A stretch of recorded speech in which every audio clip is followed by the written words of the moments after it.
Welcome to Whisperer of Madness. If you're enjoying the story, consider liking the video and subscribing. It really helps grow the channel and this community. Nightfall was upon Rust Town when Ryan arrived at the orphanage. His good and unwilling friend Ghoul was trapped at the back, missing most of his limbs. Hopefully, his presence would get the land off the courier's back for the evening. "I would take you out on a walk," Ryan told his captive while stepping out of the car, "but I don't think this place was built with the elderly in mind. Besides, the kids there are too old for you." "Bleep you," Ghoul snarled. "I swear I will." Ryan closed the car's door behind him, the skeleton's insults turning into muffled noises. Most of the animals were asleep in the big pen, a few dogs barking at the courier as if he were an intruder. Unlike his previous visit, the orphanage's doors were closed, though Ryan could see light coming from inside. The genome knocked and waited. Eventually, a little girl in pink opened the door, raising a gun at his face. "What do you want, druggie?" "Hi, little Sarah," Ryan introduced himself. "Is your mama here? How do you know my name?" she asked, looking at his hat. "You're a magician." "Oh yes, I'm especially good with explosions and disappearing acts. Watch." He stopped time and switched her crappy revolver with a Desert Eagle. "See? So cool," she said with admiration, examining her new toy as if it were a doll. "Is it loaded?" "Yep, but I put the safety on. I can switch it for a shotgun or pretty much any firearm." "You're Mr. Ryan?" she asked him, the courier nodding. "Mama is inside. She said you would come." "Can I get in or do I have to break my own hole?" he asked, pointing a finger at a broken window nearby. "You can, but you do anything to Mama or the others and I will disappear your face." Ryan said nothing, making her frown. "That sounded way better in my head." "It comes with practice, my young Punawin," Ryan said, walking inside while she closed the door behind. From within, the orphanage looked as dilapidated as the outside, with wallpaper peeling from the walls and only one lamp for 2 rooms. Sarah wagged her new toy at Ryan, guiding him through. Now that he could take a good look inside, Ryan grew convinced that this place had been an animal shelter first and repurposed into an orphanage years afterward. Kids had made bedrooms out of caged compartments originally meant for animals, half of them already sleeping or reading old books from Jules Verne. Some of the children slept with a cat or dog under their bedsheets. He found Len in the kitchen, cooking fish for a group of 4 kids gathered around a table. His old friend wore the same brown diving suit as last time, and she kept the water gun in a corner of the room. The kitchen clearly lacked equipment, since Len used a camping stove for the meat. She immediately froze still upon seeing him, Ryan removing his hat and mask like a true gentleman. "Riri," she said. "Who is this, Ma?" Ryan recognized the speaker as the girl whom Sishak tried to brainjack Giulia. He examined her facial features, the vague shape of her skull, and a chill went down his spine. Sishak had a similar facial structure when he attacked Ryan at Shroud's shack. He also noticed the boy that had been playing with Sarah before the psychos attacked the area. His golden retriever waited at his side, looking at the dish while wagging his tail. "He looks weird," he said, observing Ryan's costume. "He's a magician," little Sarah showed them her Desert Eagle. "Look." "Sarah," Len scolded her but took no step to remove the gun. "What did I tell you? Don't point weapons around, especially not at strangers." "It's fine, Ma, I know how to use them." The little girl pouted in response. "Yeah, right, you can't even hit a soda can at 3 meters. A boy taunted her, Sarah pinching him in the arm. "It's true." "Ryan, this is Sarah, Giulia, Ramain, Albus, and Valeria." Len made the introductions before looking at the courier with a conflicted face. "Kids, this is Ryan. He's an old friend." "Does he come from the magical place?" little Valeria asked, a dark-skinned brunette no older than 12. "You don't talk about the magical place to strangers." Sarah told her, the other girl putting her hands on her mouth. "Sorry, Ma." "It's okay," Len replied, putting a hand on Sarah's shoulder. "Can you serve the food to the others and make sure everyone gets their share? I must talk with my friend." "Is he your friend or your boyfriend?" one of the boys pestered her. "I want to know." Len responded with a strained smile while Ryan remained silent. If it had been anyone else, he would have cracked a joke, but he didn't want to embarrass her. "I'll be back soon," Len promised, grabbing the water gun and leading the courier outside the kitchen. The kids looked at them with suspicion, Sarah clapping hands to get their attention. Adorable. "It's nice what you're doing here," the courier started, immediately finding his words awkward. Len had that effect on him nowadays, to the point he couldn't do sarcasm in her presence. The invisible barrier between them wouldn't fall anytime soon. "Thanks," she said, embarrassed, before leading up towards a stairway. We can go to the roof. They'll listen through the door and pester us otherwise. Ryan was pretty sure they would follow and try to eavesdrop on them anyway. He knew children all too well. None of them could resist the lure of a magician's hat. Len led him to a door reaching the roof, locking it behind them. Ryan sat at the edge, his feet dangling into the void. His old friend glanced at him before sitting in the same position, albeit with 2 meters of distance and her water gun in hand. For a moment, neither dared to break the ice, both glancing at the skies above. Even with the lights of New Rome and the polluted air, the stars shone as bright as ever. It made Ryan wonder if he should invest a few loops in researching how to build his own spaceship and explore the universe. A ski vacation on Pluto sounded quite appealing. Kinda reminds you of the old days, doesn't it? The courier spoke up first. We always debated if there was sentient life out there. I still think we're alone in the universe, she replied. It's all dark and cold beyond our little blue planet. We aren't alone, Ryan argued back. And if you ask me, the stars shine brighter still. She shifted uncomfortably on her spot. Ryan realized his attempt at small talk just made it awkward. Did we? Len trailed off, biting her lower lip. Did we already have this conversation? So she had taken him at his word. It seemed Len still trusted him somewhat, even after all this time. We only talked once in your house under the sea, Ryan admitted. You told me you didn't want to see me after I led the carnival to your dad, how you had known I was alive for 2 years, and that you had built your underwater base for Sarah and the others. So it was true, Len muttered to herself. Time travel.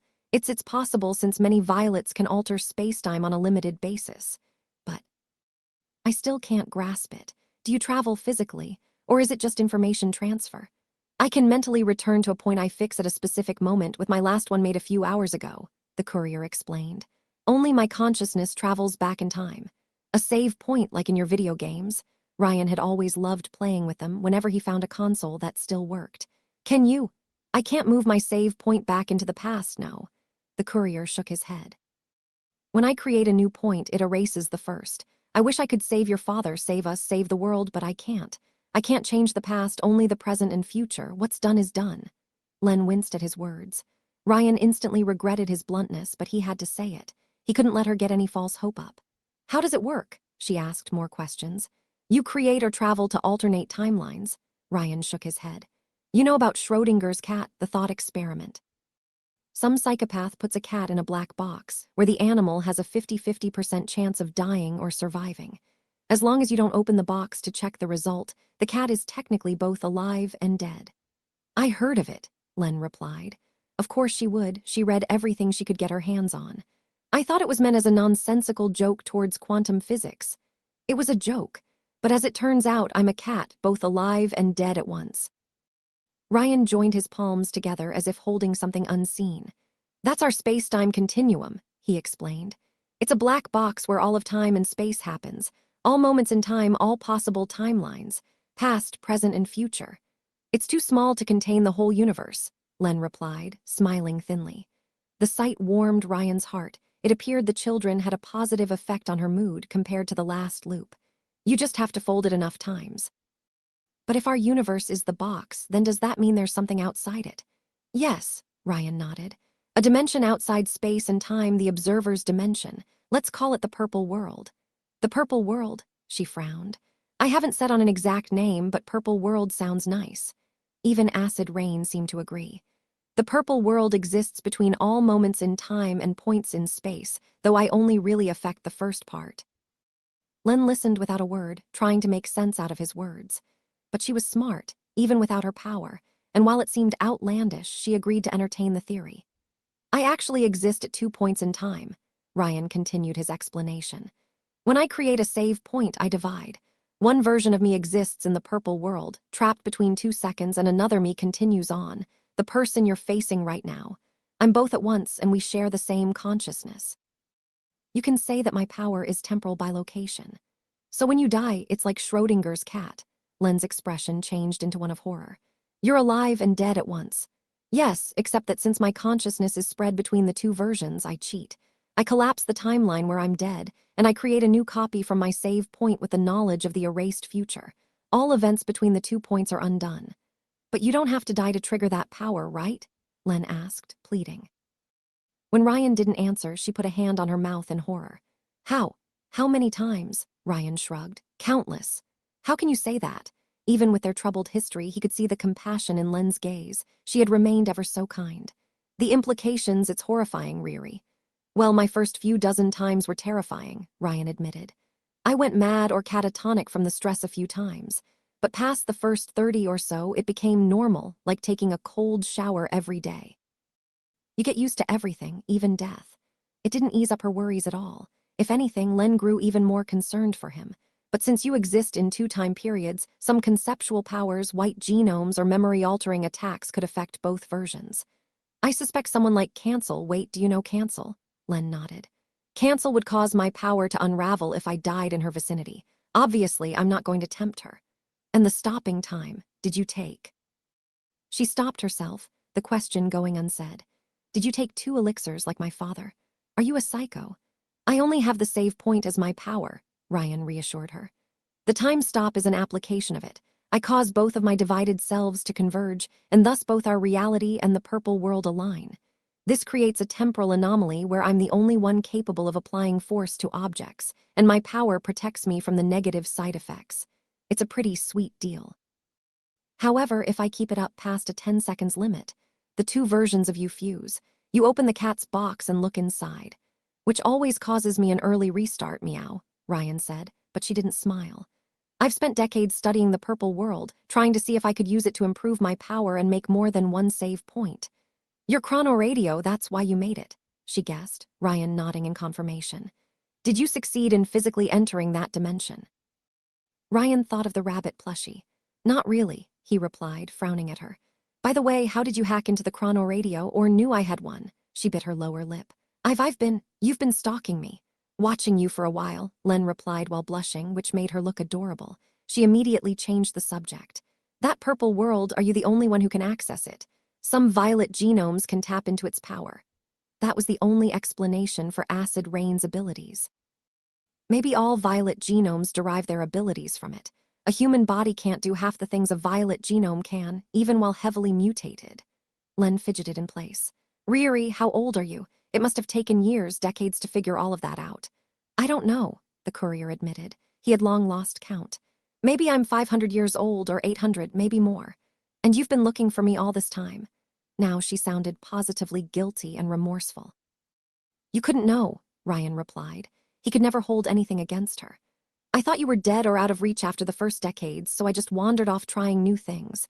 It's only when I got my hands on a piece of your tech that I realized you were somewhere in New Rome. Len turned away, something appearing at the edge of her eyes.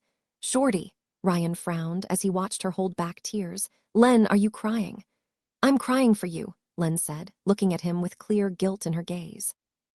You've spent centuries alone and he raised his hand toward her. She visibly flinched before he could touch her, making Ryan back away. I'm sorry, Len repeated, feeling even more crushed. Just give me time to process all of this. It's all of this at once, it's too much. It's too much at once, Riri. It's okay. We've got all the time in the world. He instantly regretted it, saying that as Len's face darkened even further. Goddamn it, why did every word he spoke make things worse? Every time you die, everyone forgets you, she said, wiping away the tears. Over and over again. Except you, he replied. You're the only person who knew me before the time loop. I know that's selfish, but you thought I was the only one who could make this eternity less lonely. Len glanced at him with compassion. Is there no way for someone to remember you, to replicate your power? I can only carry my own mind through restarts, and in all these years I haven't found a technology or genome capable of copying my power. Maybe I could have gotten more results if I crossed a few lines, but I had to keep some. The consequences don't stay, but the memories do. And if I get used to bloodshed and brutality, I am afraid of what I might become. You're afraid you will become like Dad, she guessed, her gaze hollow. Ryan didn't want to say out loud, but yes, he was. Years around Bloodstream had given him a taste of what sociopathic brutality did to everyone and how there was no coming back afterward. When you embraced the darkness, it followed you everywhere. Why not ask Dynamis? Len asked, even if she clearly disliked the possibility. They can copy powers. Their knockoffs only get the genetic part of powers, not whatever cosmic physics support them, Ryan replied. That was why their potions were weaker than the original. A firebrand elixir allowed someone to produce fire using their own enhanced body's calories. but a true red genome had access to a near-infinite power source. I mean, unless they can somehow access the purple world, a knockoff elixir based on my genes won't have any effect. His friend said nothing for a few seconds, before finally putting her water gun away and crossing her arms. He had already seen her in that position, when she entered a genius fugue state or thought of a new concept. It's happening again, Len lamented, as she failed to come up with an invention that might help Ryan's case. I can make wonders, but nothing that could help right now, like Dad. It's fine. Just the fact she wanted to help him at all made him feel happier. Nobody can do everything, and you can do a lot already. Even Vulcan admires your work, and she has an ego the size of Saturn. She smiled thinly, but it didn't reach the eyes. If you don't think there is any solution, and that I will forget this conversation, Len said, looking him dead in the eyes. Why have it at all? Ah, the hard question. I don't think there's a solution, no, but I want one to exist. Vulcan is making progress on upgrading powers, and Mecron already could. And there was an entire cache full of his technology below the Earth. Hope springs eternal, you know, even if the chance is slim that I can make people remember me and that we could make up. I want to try. She didn't reply, her gaze thoughtful. Sishak will attack this place in 2 days. Ryan changed the subject. Why? Len asked, more saddened than surprised. She must have expected something like that to happen since Big Fat Adam and his crew moved in. There's a bunker full of Mecron tech below the junkyard, and the Meta are trying to break in. Her head immediately snapped at him in alarm. I suppose Sishak will try to collect the children when they run out of cannon fodder to throw at the defenses, and someone at Dynamis supplies them with knockoff elixirs for a reason that escapes me. Her skin grew paler the more he spoke. I'll take care of this, Ryan promised. I did it before. This city, Len shook her head, glancing at Rust Town and New Rome beyond. It's never going to improve, no matter how much you try. It can. It was bad even before the Meta arrived, she replied. Dynamis, the Augusti, they're all the same. They only care about money and power. I tried to make a difference to help people, but it's just the way things are. This place is New Rome, it's the new Babylon. It can improve, Ryan insisted, pointing at the stars. Len, all you see is the dark, but everywhere you look there's light. Len didn't believe him. We already argued about it, she guessed. Yeah, the courier admitted. After our previous talk, I thought I could wipe out the Meta, honor some debts, maybe make the surface good enough that you would want a return. You don't have to, she insisted. Let the Meta and Augusti wipe each other out for all they care. Len, we can't let the Meta get their hands on Mecron's weaponry, Ryan argued back. It will be the genome wars all over again. It would be bloodstream on a countrywide scale. Riri, it's going to destroy you, she argued, a hint of desperation in her voice. It already did. You aren't stable at all, Riri. How many times did you fail? Enough to succeed. She took his words in but offered none of her own. If anything, she seemed to withdraw even more. Well, sorry to burden you with all of this, Ryan apologized, rising up until he stood dangerously close to the edge. One step and it would be a free fall. Thanks for listening, Shorty. Where are you going? There's a nice hotel where I stay in the city center, he replied, putting his mask and hat back on. I need to go there so events proceed favorably. She considered his answer and then said, No. Ryan froze still for a second. No, you can stay here. Len breathed long and deep. It's not comfortable, but you can stay here for the night. Len, I can't. If I don't go to the hotel, Wyvern and Vulcan won't. Stay here, Riri, Len asked, looking up at him. This time it wasn't a proposal, but a request. Please stay, this time. Ryan opened his mouth to protest, since it would throw his timing in jeopardy, but when he looked at her pleading eyes and the worry in them, his resistance melted away. All right, Ryan said. I'll stay. Ryan woke up on a terrible mattress with a cat on his chest. The animal looked at the courier with its big blue eyes as he emerged from his deep sleep. The Persian cat had a coat of fur of the purest shade of white and the lazy expression of a creature sleeping 18 hours a day without shame. It was the perfect Bond villain cat. Ryan immediately let out a cry of joy, while the cat looked at him with noble curiosity. I'm gonna call you. Ryan briefly raised the feline above ground to check if it was a male or female, and then let his imagination do the rest. Eugene Henry von Schrödinger, Eugene Henry meowed in response. The name sucks, someone complained from the room right next to his another animal cage repurposed into a prison cell. Ryan recognized the voice as Sarah's. It sucks hard. Much like many geniuses, I'm way ahead of my time, Ryan replied, scratching Eugene Henry behind his ears. You like that name, don't you? You like it, don't you? Is that the white cat? Sarah peeked into Ryan's private space, finding the courier sitting on his bed sheet, the cat on his lap. The courier promised himself to work on his diabolical mastermind pose, though he needed to get a cashmere suit first. It has a sixth sense to find suckers willing to feed it. That's why it's so fat. Hey, he's not judging you on your appearance. Once I showed him a rat like 1 meter away from his face, and that lazy furball didn't even react. Slander, Ryan defended his new sidekick. Is there a shower, though? I think I caught fleas sleeping on that bed. Yes, but the water is muddy. Ma says she will fix it today after she checks your car. Check his. Goddamn, I hope she doesn't find the bodies, Ryan said, rising up from the bed. Eugene Henry instantly took over his place and moved below the bed sheet to better protect the mattress from intruders. There's a spot for that, little Sarah said casually. The druggies call it the happy hole. As it turned out, Rust Town did have tourist spots. Ryan started dressing, but immediately noticed something wrong. Namely, his A-bomb was missing, and some of his weapons weren't at their place. Someone had clearly checked on his belongings while he was asleep. Shorty may be willing to help, but she didn't fully trust him yet. The courier emerged from the orphanage to find Len tinkering with his car, having opened the car hood to look inside. She had put the water gun aside to her right. Comrade Shorty, just because it's an all-American car doesn't give you the right to wreck it, Ryan said. Find yourself a lotta. Len turned her head away from the engine, and Ryan's playful demeanor disappeared instantly when she grabbed the water gun. Riri, what have you done? What did he do? What didn't he do? Ryan glanced inside the car hood, his old friend keeping her weapon aimed at his head. Unfortunately, Len had found the brain and jumped to the wrong conclusions. Riri, have you? Len clearly didn't want to finish her sentence but forced herself to. Did you put someone in there? You wouldn't believe how many tries it took before I found the right person. He immediately raised his hands while Len made a mortified face. Relax, I'm kidding, it's not even sentient. Riri, don't joke about this, she sputtered, keeping her weapon raised. Sorry, he apologized. I default to humor when I'm stressed and I didn't have my morning coffee. Len remained as stiff and grim as ever. Riri, where did it come from? It's vat-grown, a gift from another genius. No answer. Shorty, I'm not a serial killer and I don't abduct hobos off the road to experiment on them. Riri, I want to believe you're not crazy. I really want to. She shook her head. But you keep a thermonuclear device with children nearby. Oh God, if only she knew about the plushie. Len, there are no permanent consequences around me. But what if you're wrong? She asked, biting her lower lip. What if you jump into another universe every time you die and leave a nuclear crater behind? That's not how my power works, Ryan reassured her.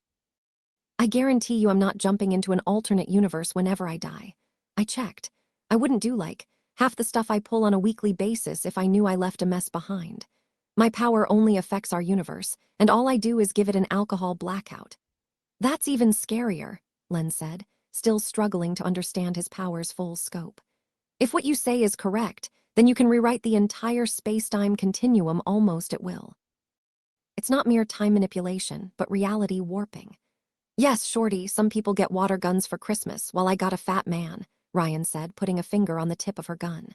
So, can you? She hesitated, clearly torn between trusting him and her own fears about him, but eventually lowered the water gun. You will behave while you stay here, Len said. Even if there are no consequences from your point of view, I don't want anything dangerous near the kids. Len, they have guns. Because they need weapons to defend themselves in this shithole, the genius replied. But that nuke, Riri, won't help anyone, it's just death in a can. Okay, I will get rid of it. He would hand it over to Vulcan as a sign of friendship. Can you give it back then? I swear you will never see that bomb again. She hesitated for a long, agonizing minute before searching in her jumpsuit and handing him the bomb. Ryan put a hand on it, their gloves brushing against the other. The courier sensed her reluctance to give the weapon away, but she did it. Although Len didn't trust him, she wanted to. He wouldn't disappoint her.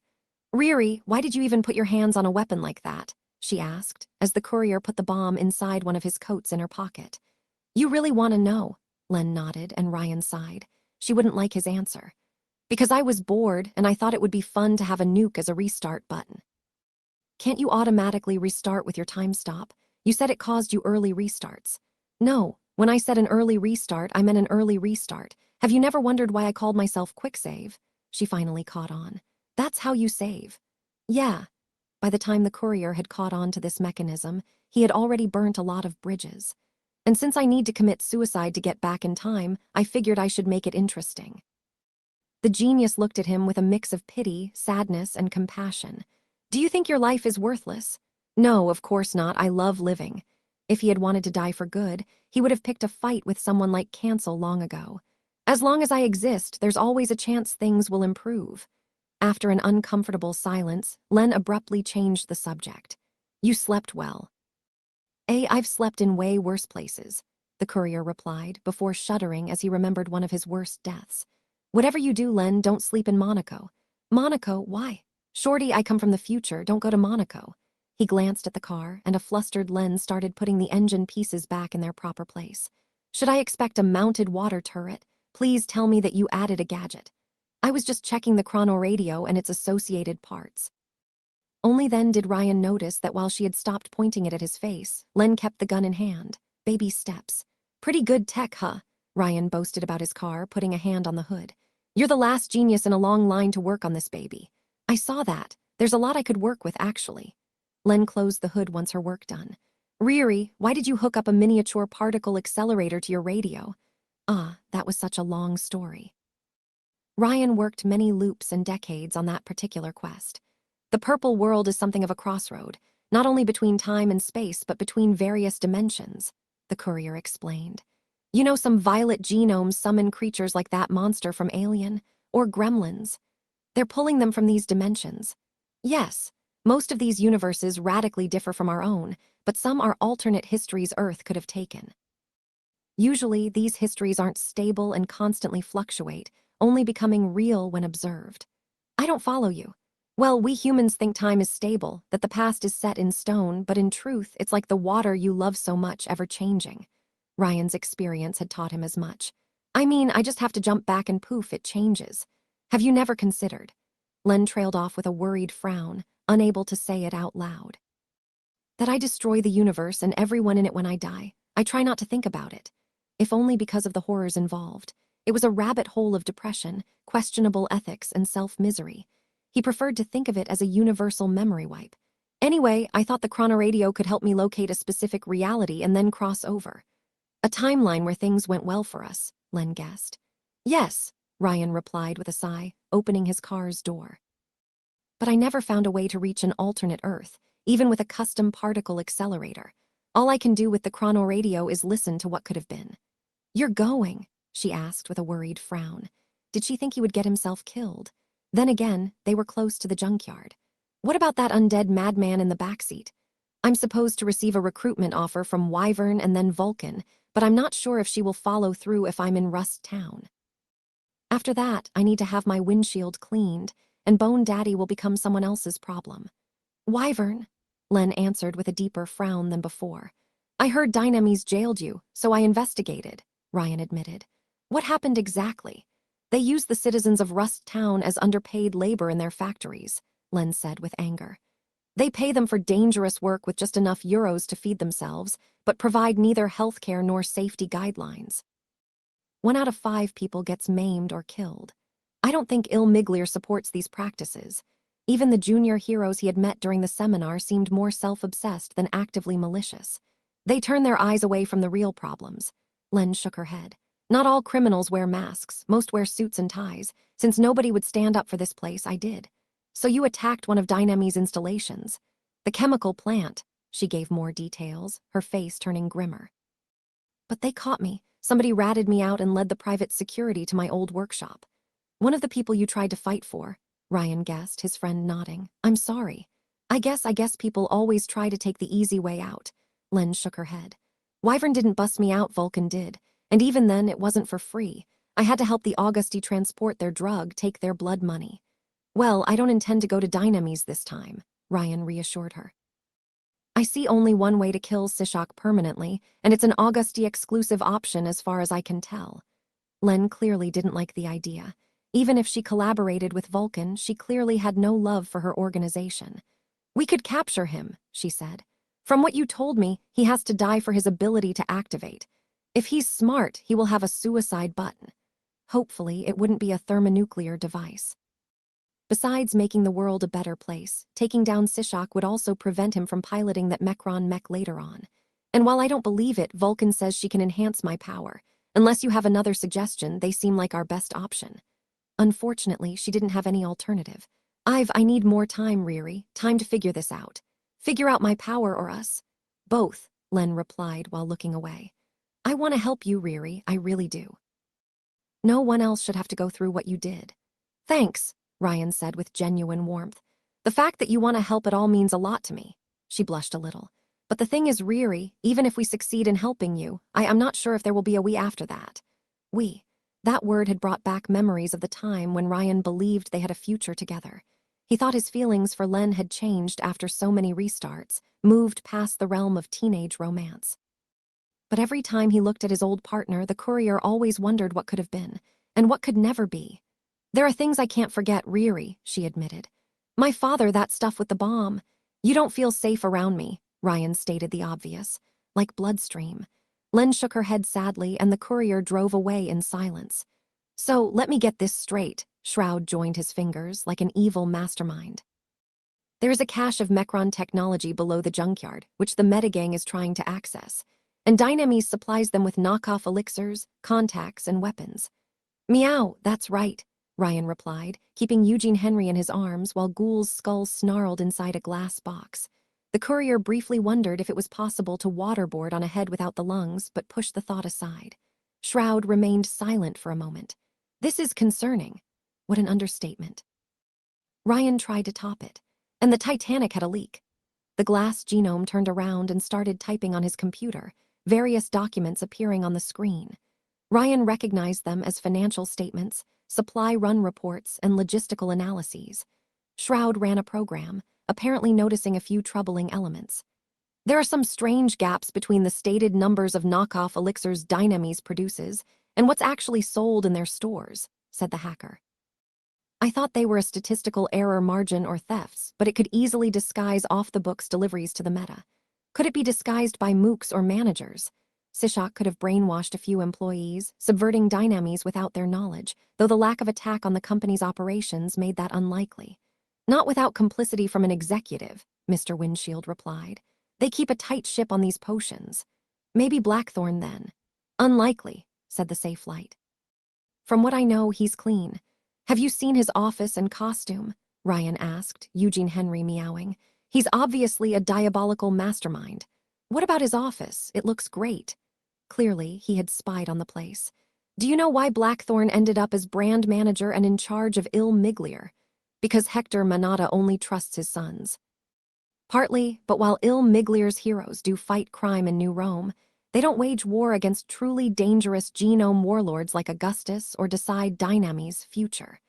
Their true job is to serve as the company's face and follow directives, not make them. Enrique's position is prestigious, but not one with much power. I see where this is going, and not just because you're translucent. Enrique Manata was groomed to become Dynames' vice president, until he started openly pushing for social reforms and Rust Town's redevelopment, Shroud explained. The board sacked him, and the chairman decided to select his brother Alphonse as the VP instead. It backfired when Hector had to send Alphonse to wage war in Sicily to avoid a clash with Augustus, but you see my point. Well, Blackthorn still looks like a comic book villain. You're the one looking like a villain with that cat. Why did you bring it here, by the way? Because Ryan was a cat person, as Felix could attest. It's a Schrodinger's cat. He increases my power twofold. Don't you need to use a black box first? Shroud deadpanned before turning serious. Unfortunately, I have no proof except your word on the bunker question. Sishak is going to attack the orphanage soon. You can ask him yourself then, if he survives. You think she will show up? Shroud asked. Clearly, he had mind reading on top of his glass control. No, that was a stupid question.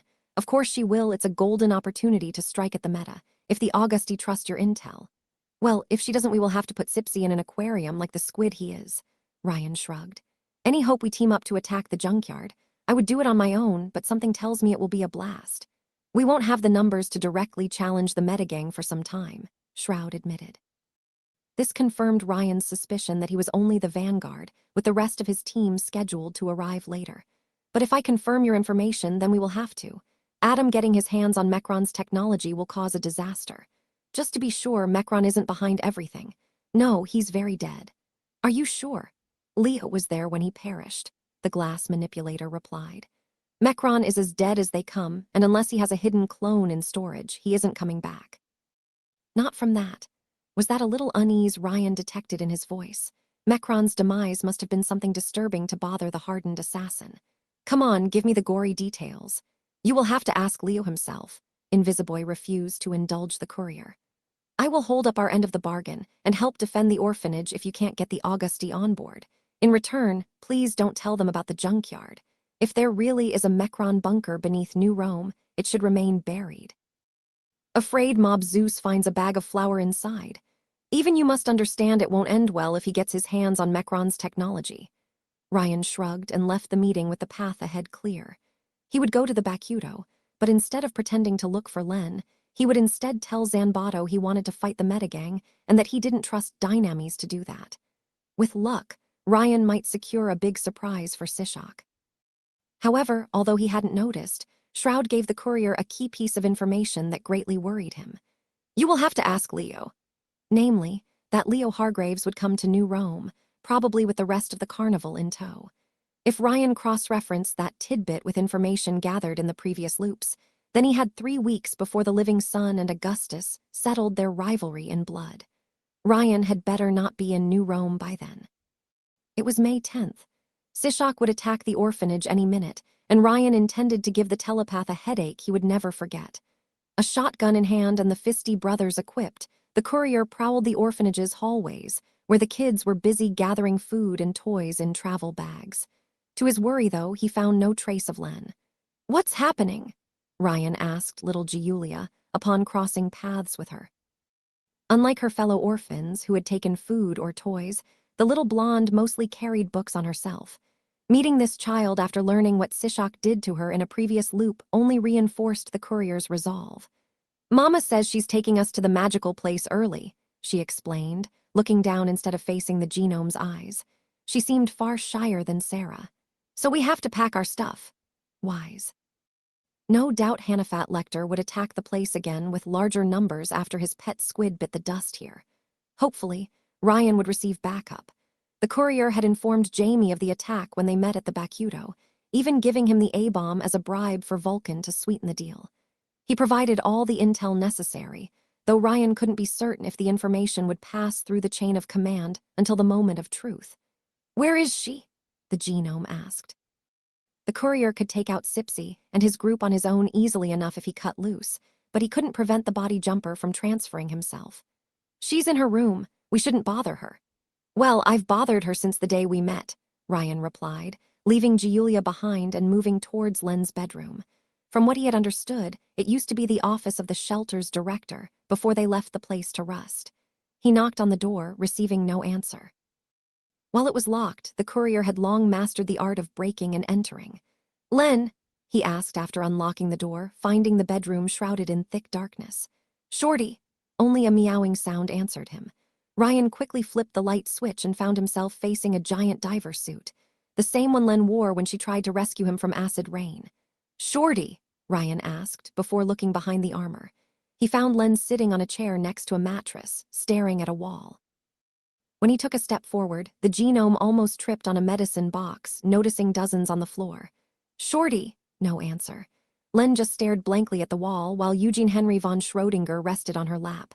Her eyes were blackened by sleeplessness and exhaustion. She looked dead. Len! Len! When he received no answer, the courier approached a free hand from her shoulder, intending to shake her back to consciousness. Don't. Her sudden reaction startled both Ryan and the cat on her lap. It was as if she had woken up from a nightmare. Len then put her hands on her ears, as if struggling against a terrible headache. Don't come closer. It reminded Ryan of the first time they met again under the sea, except somehow even worse. The courier said nothing, glancing at the boxes on the ground. He grabbed one, finding it empty. Len, Ryan said with dead seriousness, tossing the empty container on the bed. If you weren't a genome, you would have overdosed from all these pills. If I didn't have powers, I wouldn't need so many of them. It's true genomes had an enhanced metabolism, but still, do you know these medications shouldn't be taken together? No answer. You aren't following any treatment, Ryan realized, horrified. If I don't take them, I don't want to do anything, Len snapped. Clearly, her mood had worsened, perhaps due to the wrong drug combination. If I don't take them, I can't talk to you at all. I don't want to do anything except use my power. She couldn't even interact with others except under heavy medication. How many did she take under the sea? Did the fact they met in her sanctum make it worse back then? Seeing his friend deteriorating that much horrified Ryan, but he didn't know what to say. I'm coming, Len finally spoke up, massaging her forehead. I'll put on the suit, I have to. I can take care of Sishak alone if it's too much for you. No, can't let you do everything, she replied, struggling to form a complete sentence. I have to help, I have to. All right, I will keep watch until you're ready then. Ryan left to give her some breathing room, though he did notice something on the bed on his way out. The rough schematics of some kind of sonar, although messy and incomplete. Len must have worked on this new device during the day. The courier walked outside the orphanage, stopping at the threshold. His car was parked nearby, Ryan remembering how Sarah and her friend had stood at the exact same spot in a previous loop. However, when he saw Sishak's black minibus approach, Ryan decided to spice things up a little this time. He raised the shotgun and hit the wheels at the front, causing the Meta's car to spiral around itself in an attempt to avoid a crash. Strike! Ryan gloated for good measure. It's a strike! The driver managed to stabilize the minibus, much to his disappointment. Ryan heard heavy footsteps behind him, Len emerging from the orphanage in her full power armor. She carried a water thrower as her main weapon, clearly determined to defend the orphans. As Sishak stepped out of the minibus, wearing his disguise, Ryan relaxed a bit. The brainjacker had only brought Mosquito and Mongrel with him, like in the previous loop. No heavy hitters in sight. Little Cessair, Sishak said, removing his sunglasses to reveal his biomechanical eyes. And is that little Len too? I could recognize her work anywhere. Is your father joining us from beyond the grave too? Len remained eerily silent, radiating a sense of unease. If you want, I've got old times slides, Ryan mocked Sishak. Half of them are dedicated to your royalist kicking. You were not so brave during our last encounter when my wires connected to your brain, Sishak replied, his tone heavy with menace. Though we only came for the goblins in that shelter, this is a good day indeed. It is true what they say. You never forget those who got away. So are we killing them or what? Mosquito asked while Mongrel showed his teeth. The smell of their blood drives me crazy. No one will die today, Sishak replied, his wire tentacles wriggling below his coat. They are mine, both of them always have been. Len raised her water thrower without a word. You wish to fight, little girl, Sishak mocked them. Check your math, you are outnumbered, outmatched. Check yours, Sipsy, Ryan replied, noticing a white Yamaha motorcycle approaching from behind. It's a ménage à trois. A blonde woman rode at the vehicle's back, without wearing any helmet, though she did carry a genius-tech staff, like a knight showing up for a jousting tournament. She abruptly stopped her vehicle upon reaching the orphanage's courtyard, her mere presence changing the psycho's mood from confident to tense. Hi, guys. Cancel introduced herself with a winning smile, leaving her bike behind while swinging her weapon. Nice to meet you. Sishak's electronic eyes let out a brief flash of light, his cronies flinching in dread. Hey, don't look at her like that, Ryan said, raising his shotgun. I wanted Pluto, but she declined. Sishak's power was not so different from the courier's own ability, a save point allowing them to try again after death. Ergo, they probably shared the same weaknesses. As he realized the danger, Sishak did something new and unexpected. Something he had never done in the previous loops, no matter how suicidal the situation. He tried to run away, tearing through his clothes with his tentacles while his cronies attacked Cancel. Gotcha. Ryan froze time, raised his shotgun, and blasted Sishak's tentacles apart. When time resumed, the brainjacker pathetically tripped and fell onto his smug face. Don't worry, haven't you looked at the dog shelter sign? Ryan taunted him. Euthanasia is free. Meanwhile, moving with the speed and agility of an Olympic gymnast, Cancel quickly rushed at Mongrel. The psycho attempted to incinerate her with his hands, but the flames fizzled out into nothingness at the tip of his fingers. The hitwoman impaled him through the chest with her staff before he could react, the device then letting out a powerful electric shock. Ryan would have likened it to a taser, but a taser didn't fry its victim alive the way Cancel's device did. Meanwhile, Mosquito attempted to fly away, but Len opened fire at him. A jet of pressurized water came out of her weapon, slicing his left wing clean and causing the overgrown insect to crash. Ryan immediately tossed the shotgun aside and attacked Mosquito with Fisty, beating the tar out of him.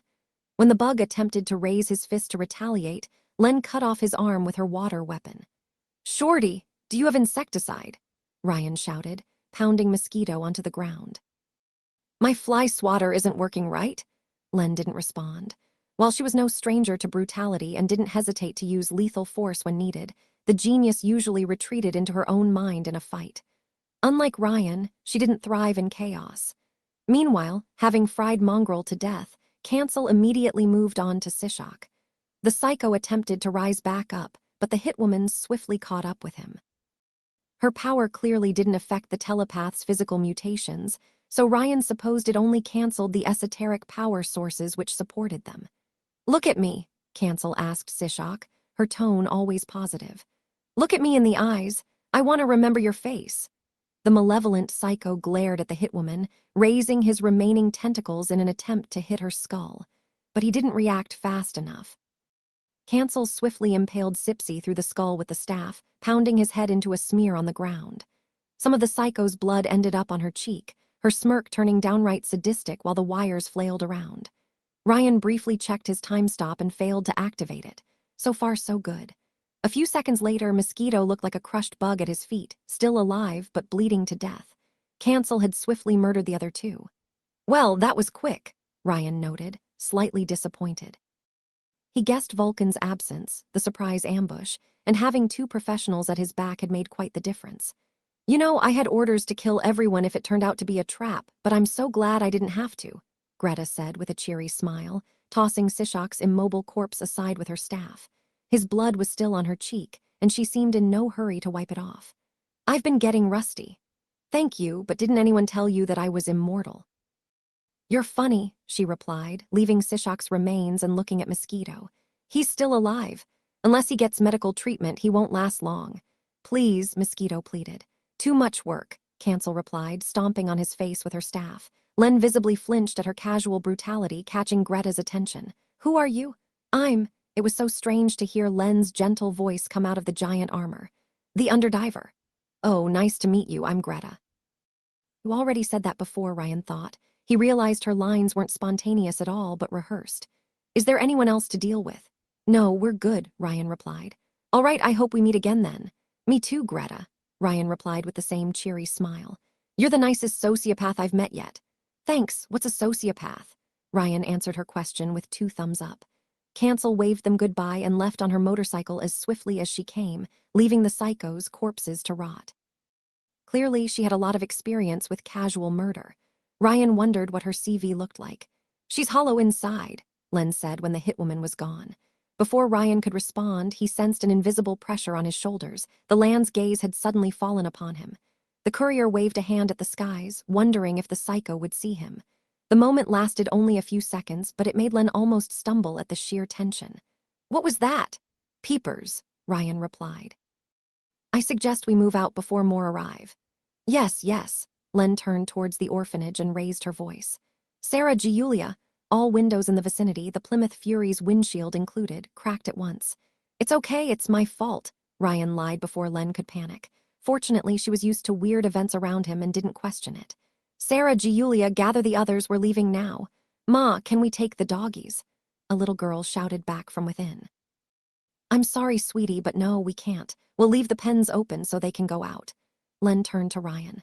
"Thanks, Riri." "No problem. Do you need any help moving them to safety? It's a long way to the harbor." "It's fine. I keep transporting bathyspheres in the sewers, and there's an access point in the basement," she explained.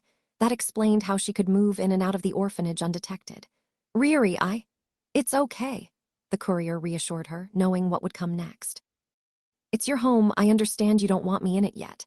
Last time had been something of a surprise visit. Len must have made a guilty face behind her helmet, though Ryan couldn't see through.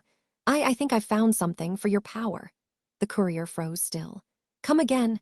I've been listening through your chrono radio for a while," she admitted.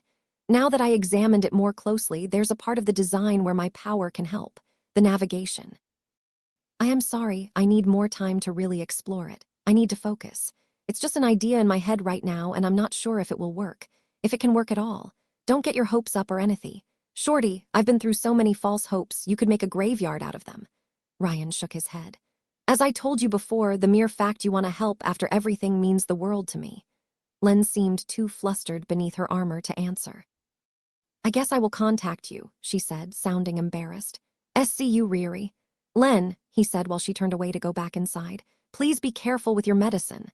Len stood still for a moment, unsure of what to say. I will, she said. Don't worry, I can manage.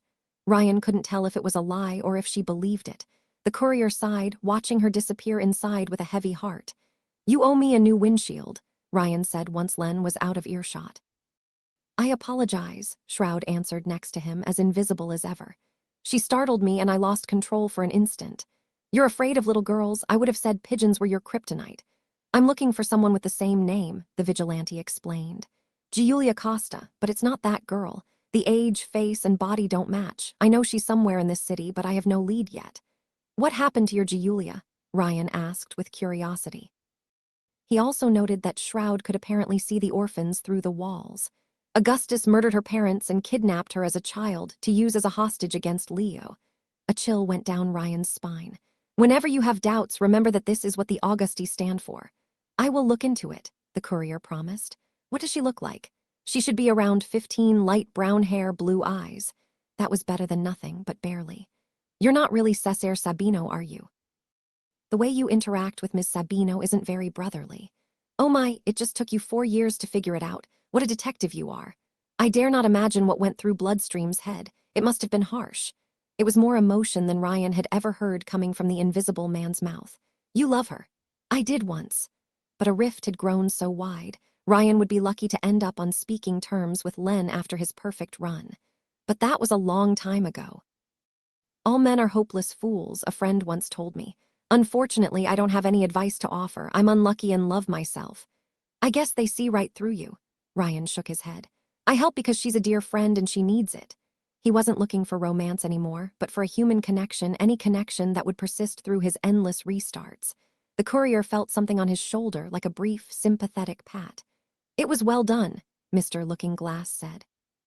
I thought I might have to intervene, but you had the situation in hand. I will check if Sishak is truly gone for good, though I would suggest getting away from Rusttown. I get the feeling you threw a wrench in Adam's plans, and he won't like it. Oh, he didn't. Ryan already noticed acidic clouds expanding from the junkyard. Perhaps Wyvern's absence had made the metagang bolder, or Cancel's power had truly prevented Sishak's body transfer. In any case, Ryan was just getting started. Game on, Moby Dick. The current loop might be the calmest yet.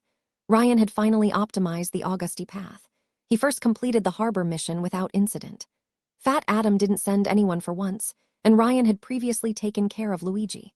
The truth teller was scheduled to get out of the hospital on Wednesday, but Ryan intended to score a few goals during the hockey match's second period. Afterward, Jamie invited the courier to crash at his place, and he received a surprise inspection from Pluto. The underboss interrogation had been less thorough this time around, since the intel Ryan provided on Sishak had earned him some measure of trust. The courier then landed a job as Vulcan's assistant, who had lobbied very hard to recruit him after she got her hands on his A-bomb. She didn't even ask him to trash Wyvern's movie this loop. Ryan had waited patiently for today's Rusttown raid. He had provided all the necessary information for the Augusti to improve their odds, from the land's range to the powers of every psycho he fought so far. He didn't say anything linked to the bunker like the mech, but overall, things looked bright. Truly, Ryan was pumped for this restart. Plasma Tor. Ryan handed Vulcan her tool before she could finish her sentence, the genius too busy working on her armor's cannon. Wrench. Ryan handed her a wrench and a cup of coffee. I didn't ask for a cup, she said. You were about to. Vulcan stopped in the middle of her welding, putting her tools aside and raising her iron mask. A short silence took over her workshop as she examined the courier from head to toe. Ryan, where have you been hiding all this time? Mostly behind explosions and sometimes forest fires. I should have hired you years ago, she said without any hint of sarcasm. You're the best assistant I could ever hope for. Hell, you anticipate my desires as if you read my mind before I spoke. You're perfect, except for one thing. Vulcan pointed a finger at the white cat having taken over her workbench. Eugene Henry meowed in response. Why did you bring that furball here? She asked Ryan. I couldn't leave it at the shelter. It's a noble cat, it can't survive in the wild. No, I mean, why did you leave it in my armory as if he lived there? Now half the guards spend their shift petting it when they think I'm not looking. It's distracting them. Ka-young doesn't want him at the house. I keep telling her Eugene Henry is too good to hunt rats, but she won't hear anything. Ryan grabbed the cat and showed him to Vulcan. Admit it, you can't resist him either. Look at him. Look at his big, beautiful eyes. The genius didn't look impressed. If he causes an accident, I'm taking the repair costs out on your pay, Vulcan said before grabbing the cat. She put it on her lap and moved her feet on the workbench. I had a ferret once. He wasn't afraid of anything. What happened to him? He wasn't afraid of cars either, Vulcan replied with a morbid face. She liked her comedy pitch black. Speaking of animals, about that rabbit plushie. No, Ryan interrupted her. But no, do I have to take it at gunpoint? She threatened, her curiosity too overwhelming.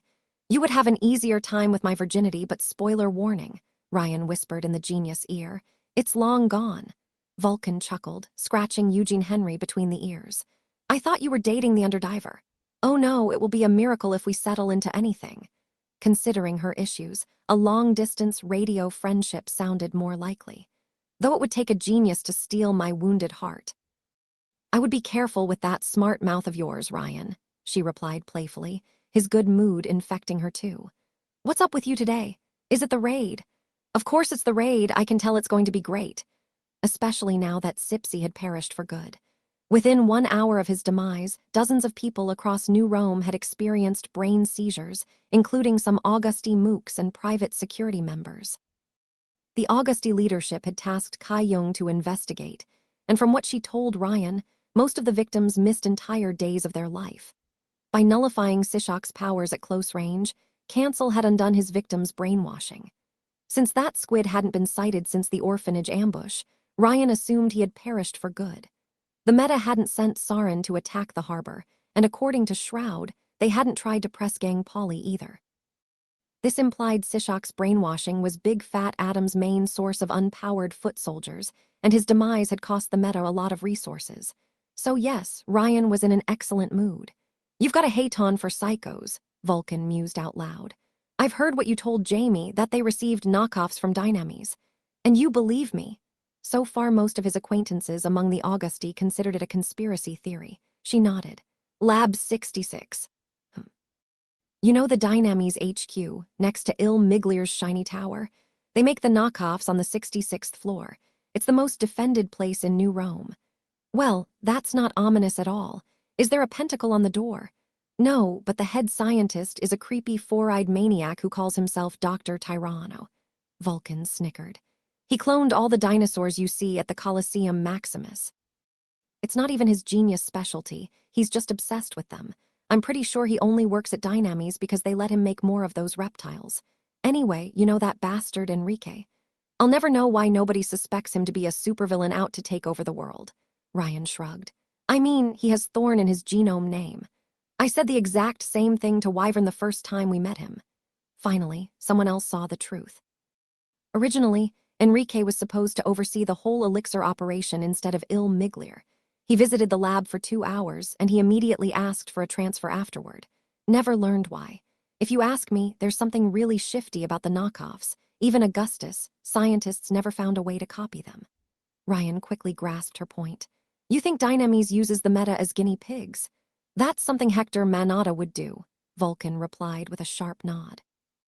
Augustus is brutally direct, but Hector, he's slippery and insidious. He always manages to be where the evidence is. Unfortunately, I doubt we'll find any proof of his involvement, and the big boss doesn't seem interested in an open conflict yet. I'm surprised that the war between them is cold instead of hot, to be honest.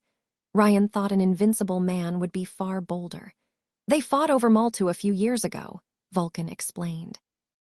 Dynamis nuked it in an attempt to kill Augustus, who retaliated by sinking the island. Afterward, the big boss met with Hector Manata, and they hashed out a peace agreement. If there was a peace agreement, then it meant Dynamis had some kind of leverage over their opposition. Perhaps they threatened Augustus, family, or inner circle.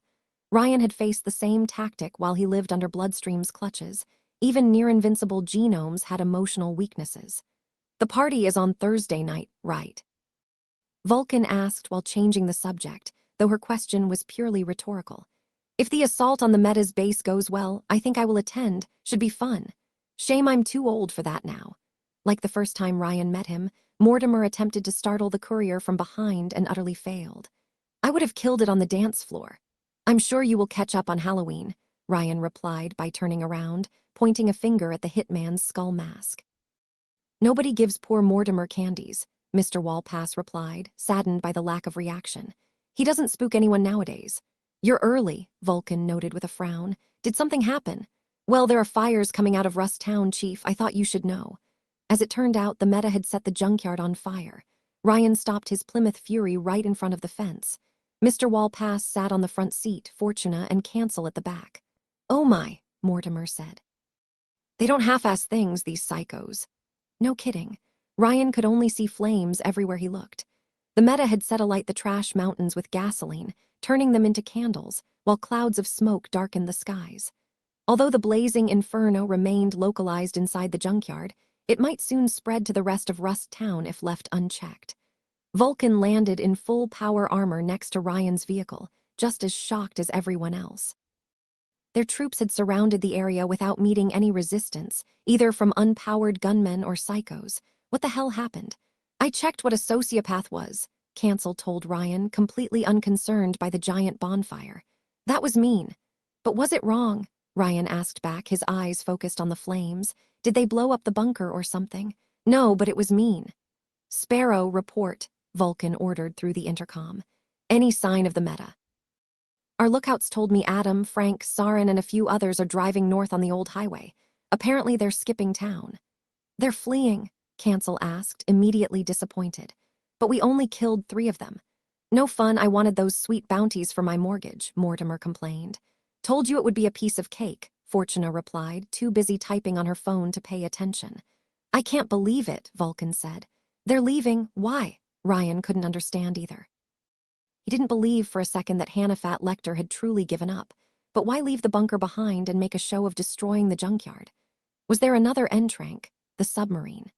"That cunning bastard," Ryan muttered to himself. The bunker had a hidden sea access route, so the Meta could easily hide below ground and resupply while abandoning the surface. As long as the bunker's existence remained a secret, the psychos could credibly stay under the radar until they unlocked Mecron's tech.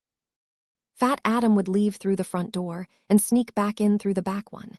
Still, the fact that they pulled this stunt at all reeked of desperation. Sishak must have been more important to their plans than Ryan thought, for his demise to shake things up that much. "Something to say, Quicksave?" Vulcan asked him, having eavesdropped on his outburst. "Maybe this is an elaborate ploy and they have secretly retreated to an underground base below the city," Ryan said.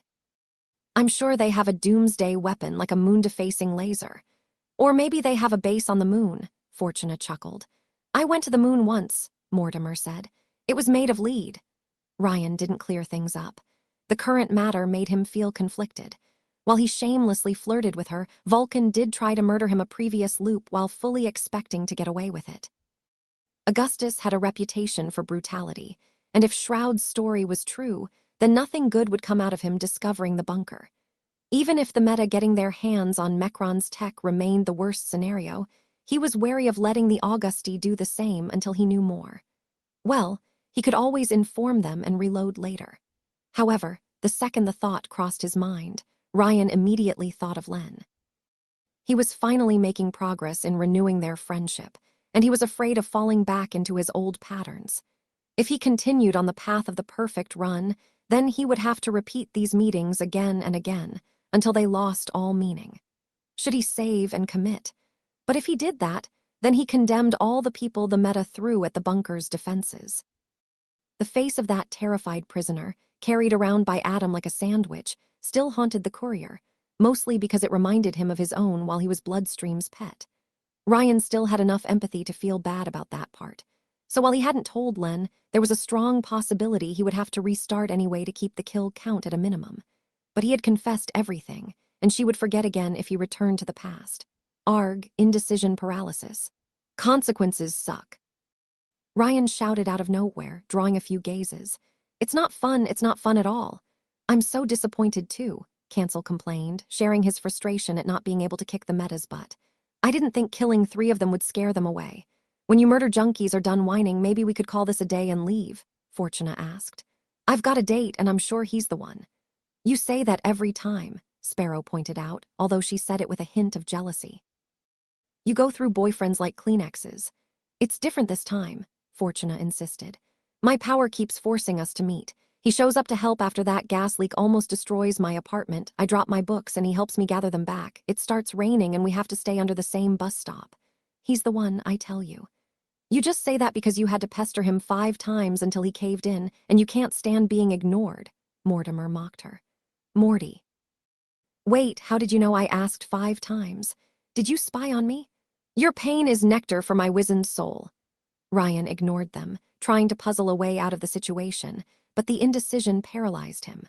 A suboptimal route for New Rome might allow him to keep his friendship with Len real, but a perfect run would save dozens of lives, if not hundreds. Should he risk letting the Meta access Mechron's bunker in the hope of a better alternative to appear, or should he trust the Augusti to be responsible? Should he inform Wyvern? For the first time in centuries, Ryan faced mutually exclusive consequences, and it frustrated him. He needed more time to figure this out. Vulcan, do we give pursuit? Sparrow cut through the chit-chat. I'm torn, Vulcan admitted. I'm itching to test my new armor, but it could be a feint to lead us into a trap, and our job was to retake Rust Town, which we did. If the Meta are wise enough not to get in our way, let them cower, Fortuna said, clearly determined to do as little as possible. Not even a little wedgie for old time's sake? Ryan asked, calming down. No matter the eventual fate of this loop, the Meta had to die for the good of everyone else. I could settle for killing, say, half of them. It's the respect and territory that matter, quick save, Vulcan replied. They will come back later if you let them go, Ryan argued. He had seen what underestimating the Meta had cost them in the previous loops. Trust someone who has fought Big Whaley before, that bonfire is a mere smokescreen. Vulcan listened to his words carefully. You think this is a ploy to lull us into a false sense of security, and that if we let Adam go, he will come back to fuck us harder. And he won't be gentle. That's a bit paranoid, Mortimer replied with a shrug. If you ask my poor old me, they bit more than they could chew and chickened out. Quicksave's intel has been spotless so far, Sparrow came to Ryan's defense. I don't think Adam the Ogre will give up so easily either. The Meta clearly came to New Rome to fight us, perhaps as mercenary work from our rivals. If they're switching from territory grab to hit-and-run tactics, they might remain a problem for months. Vulcan considered the various viewpoints before coming to a decision. Sparrow, you and your men give pursuit. I want to know the Meta gang's location at all times. I will join you to harass them from a safe distance with long-range weaponry. Understood, Sparrow replied. The rest of you kids will deal with the fire before it spreads to the rest of Rust Town, Vulcan told the genomes in the Plymouth Fury. We can't do business there if all our clients burn to death, so I will direct you to the nearest fire hydrants. Mortimer, make sure the Meta didn't leave any booby traps behind. What? Fortuna looked up from her phone. Why do we have to do it? Don't they have firefighters? I start fires, I don't extinguish them, Ryan protested. It's against my religion. Too bad God doesn't sign your paychecks, I do, Vulcan replied before flying away. Get to work. How brazen of you to say that. Everyone groaned at Ryan's joke, much to his silent amusement. He hoped he hadn't made the wrong choice. Ryan loved genome parties. They always involved a lot of property damage. He had attended a few elsewhere in Italy, usually when he joined a group. However, this one looked like it would be the biggest yet, and since tomorrow would mark Quicksave's first week in New Rome, the courier intended to cap it off with a bang. Well, he had probably spent 2 months or so in the city across various loops, but still, this party might be something entirely new and surprising. How many people will come? Ryan asked, having traded his usual trench coat, hat, and mask for a classy dark purple suit. While Kai-Yong had insisted he could dress casually, the genome would settle for nothing less than the best outfit in the room. You couldn't half-ass elegance. Oh, no more than 100, Kai-Yong replied, her fingers fidgeting in anxiety. She had traded her glasses for contact lenses and her modest clothes for a sleeveless black dress. Her boyfriend, meanwhile, wore a simple blue shirt and black pants. Do you want more tuna pizzas? Lenka asked while on the sofa while typing on a phone. That tasteless black sheep alone hadn't made any effort to dress well. We still got enough party funds for 4 more. Add a few vegan ones for Fortuna, Kai-Yong said, before checking the kitchen for the 5th time in the past hour. Jamie had gathered an impressive array of alcohol bottles on the counter. Will that be enough? They're the strongest liquors I could find, Jamie replied, intending to work as the barman and already busy making cocktails. Since genomes had a more efficient metabolism than normal humans, they needed 10 times the usual dose to even feel the effects of alcohol. I've got genome-only stuff in my car, Ryan said, but you will start shining in the dark and see invisible things. Don't worry, Jamie said quickly. Fortuna is bringing strong stuff and I quote, party pills. No bliss. Kai-young asked, her face tensing up. No bliss, her boyfriend reassured her while someone hit the doorbell. Come in. The first guests opened the door, Kai-young anxiously standing straight next to Ryan while they walked inside. Night had fallen outside, and while the party was scheduled to start at 8, most guests would be fashionably late. Hello, everyone. Fortuna entered the house, followed by her boyfriend and a younger girl around 15. Lucky Lady wore a golden dress even more scandalously lavish than usual, whereas the teenage girl dressed so tastelessly that Ryan couldn't look at her without fighting the urge to drag her to a tailor's shop. Fortuna's date was around Ryan's physical age, with short, well-groomed brown hair, blue eyes, and an elegant all-black formal suit. He looked rather plain when compared to his girlfriend, but the courier felt an intense vibe coming from him. In fact, he seemed vaguely familiar.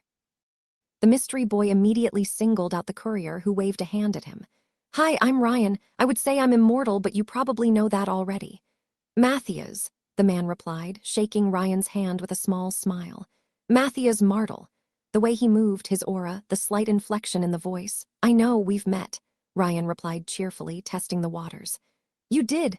Fortuna asked while Matthias' smile strained a bit. Since he hadn't cut that lucky woman's hair this time around, she seemed a lot more well-disposed towards Ryan. Matt, why didn't you tell me? Yeah, you're usually a very transparent kind of guy, Matt. Ryan winked at him. I hope you don't hide anything else. Matt's poker face remained ironclad while he answered his date's question. It didn't seem important at the time. Fortuna, you brought your sister, Kai-young asked the blonde bombshell, although her eyes remained focused on the teenage girl. Isn't she too young for this kind of party? I'm almost 15, the younger girl pouted. While she was no top model like her sister, she would probably grow into an attractive woman in time. She had short, light brown hair, ocean blue eyes, and a heart-shaped face. 14 and a half, Fortuna teased her, her younger sister pinching her in the arm. Hi, I'm Narcinia Varen. The teens smiled brightly at everyone. Alias series. I still can't believe Augustus gave you an Olympian name before me, Fortuna complained, her boyfriend glancing away. If only Felix hadn't gone crazy, we could have become Diana and Apollo. Has he answered your messages? Kai-young asked, a look of concern on her face. I wish, Fortuna complained, crossing her arms angrily. I swear when he comes back. If he comes back, Narcinia replied with a depressed face. Maybe he got hit by a car, Ryan said, the others glaring at him. Well, he is a cat, or was that too soon? He will come back, Fortuna insisted, though she looked at Jamie and Kai-young. Can't you help give him a call? The couple exchanged an embarrassed glance, one heavy with regrets. He didn't leave the house on the best terms, Jamie said stoically. Felix needs time to figure himself out. But Matthias put a hand on his girlfriend's arm before she could insist. He seemed more insightful than her, though that wasn't hard. Having talked with Adam Cat on the Dynamese path, Ryan quickly put 2 and 2 together. He had a pretty good idea of what caused his feline friend to leave the Augusti, namely, Kai-young's situation. Something else also bothered Ryan. Felix the cat said his sister Narcinia was adopted, and she matched a certain description, could it be? This party already promised a lot of surprises. Luigi isn't here, Fortuna asked as she scanned the room. He's usually early when there are girls. Oh, the hockey killer attacked him again when his bodyguard took a bathroom break, Jamie replied with a frown. The attacker also forced Luigi to eat a salami. Hockey killer, Ryan asked at the same time. A shocked Fortuna said. A salami. That's probably the same maniac who attacked Luigi before, Jamie replied with a sigh. And yes, a salami, don't ask me why. They say the city is safer with the meta gone, but if you ask me, it has enough madmen already. It could be a vigilante, Ryan said. Some handsome fellow possessing a strange sense of justice, fighting crime with a hockey stick in one hand and a sausage in the other. Why has he only attacked Luigi then? Lenka pointed out from the sofa, too lazy to leave her spot. Nah, blabbermouth, it's just petty revenge. If you ask me, the jackass deserved it, always asking the wrong questions. Whatever the case, this hockey killer will get what he deserves, Jamie said firmly, glancing at Fortuna. Now that the Metagang has left New Rome, will you look into it? Vulcan hasn't released us yet, Fortuna complained. Though we cleaned up Rust Town and Sparrow chased those psychos off to the ends of the earth. Well, Ryan wouldn't say they had cleaned up Rust Town. They had prevented a large fire, but the junkyard had transformed into a pile of molten trash, conveniently hiding the bunker's entrance. Vulcan had tasked the group to patrol the area in case the Meta returned, while she left with Sparrow to hunt them down. Ryan hadn't received any news since, though he heard both women would attend the party. Truthfully, the time traveler hadn't yet figured out what to do about Mecron's bunker, and Len hadn't contacted him again either. He hoped the party would help him distress and clear his mind. Should we discuss this while? Kai-Young cleared her throat while looking at Matthias. I'm sorry, but... Don't worry, he has seen right through us, Ryan said with a smirk, delighting at making Martel more and more uncomfortable. Yeah, I'm sure one of you is the hockey killer, the man replied with the same mirthful face. I hope I didn't blow your cover. Everyone took it as a joke and laughed, none louder than Ryan himself. Touché. It's okay, Chitter, I vouch for my Matthias, Fortuna said, putting her head on her man's shoulder. He's the one. I only agreed to a second date, Matthias replied with a stoic expression. It's going to happen whether you like it or not. How did the two of you meet? Kai-Young asked. You know that time when my third apartment had a gas leak last week? Fortuna asked. I narrowly avoided death by falling off the window and Matthias rescued me. No, your power rescued you, Matthias corrected her with a deadpan face. I didn't expect you to fall on me from the third floor. That was completely unexpected. It was love at first sight, Fortuna declared. It wasn't, her boyfriend protested. I checked if you were all right, and when I tried to leave because I had other stuff planned, you started shouting at me. Well, of course I was furious, Fortuna protested, while the others chuckled.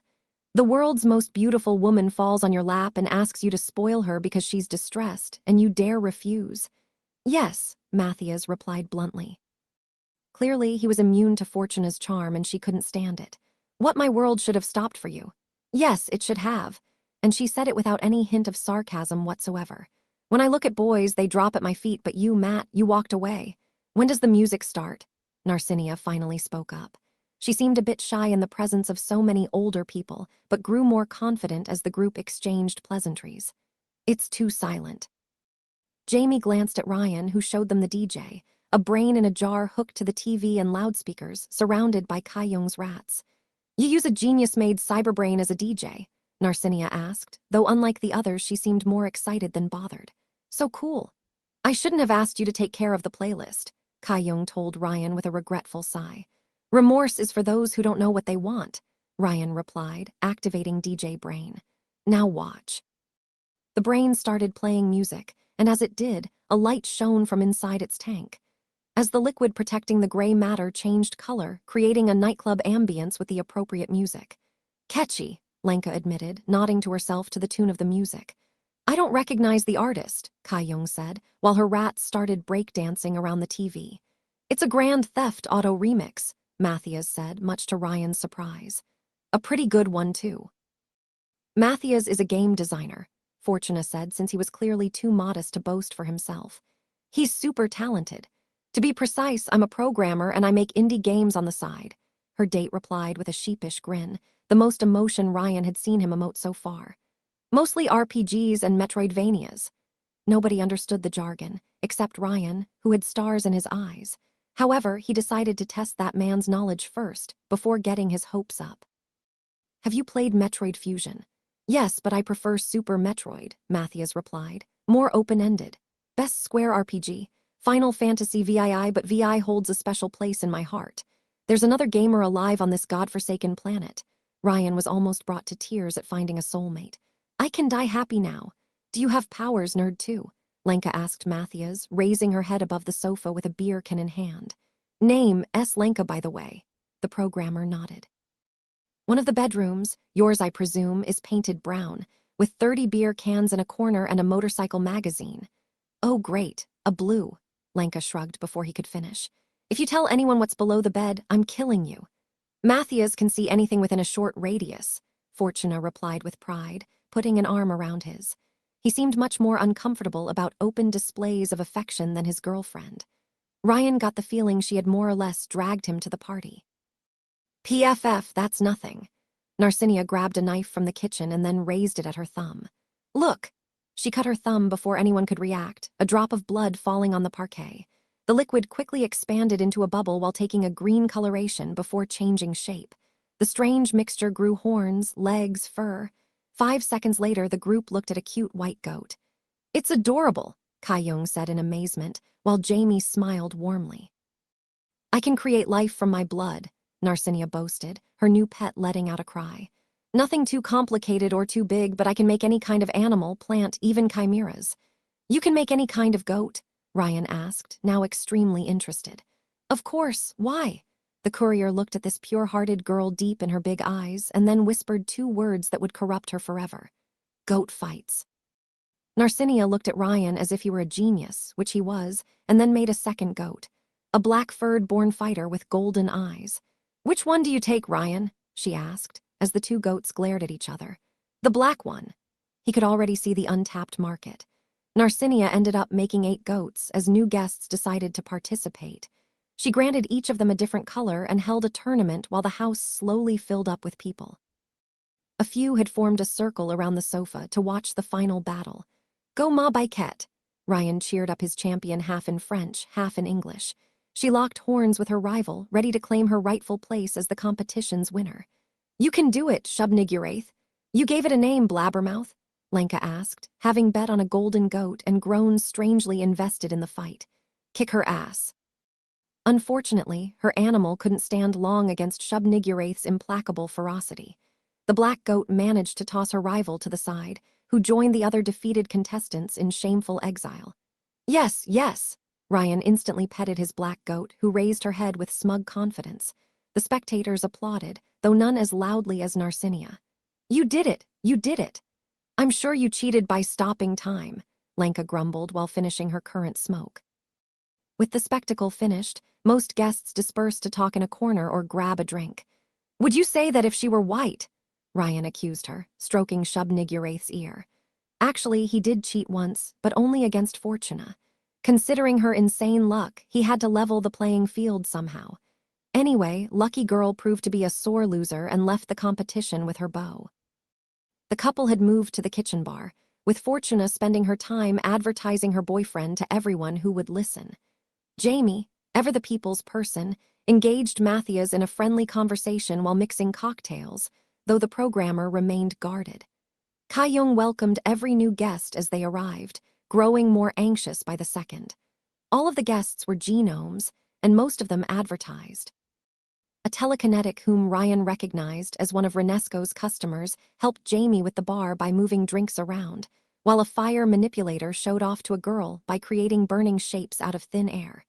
Knowing genomes, Ryan would be disappointed if the party didn't end up with 1 or 2 explosions. Are you accusing me of goat racism?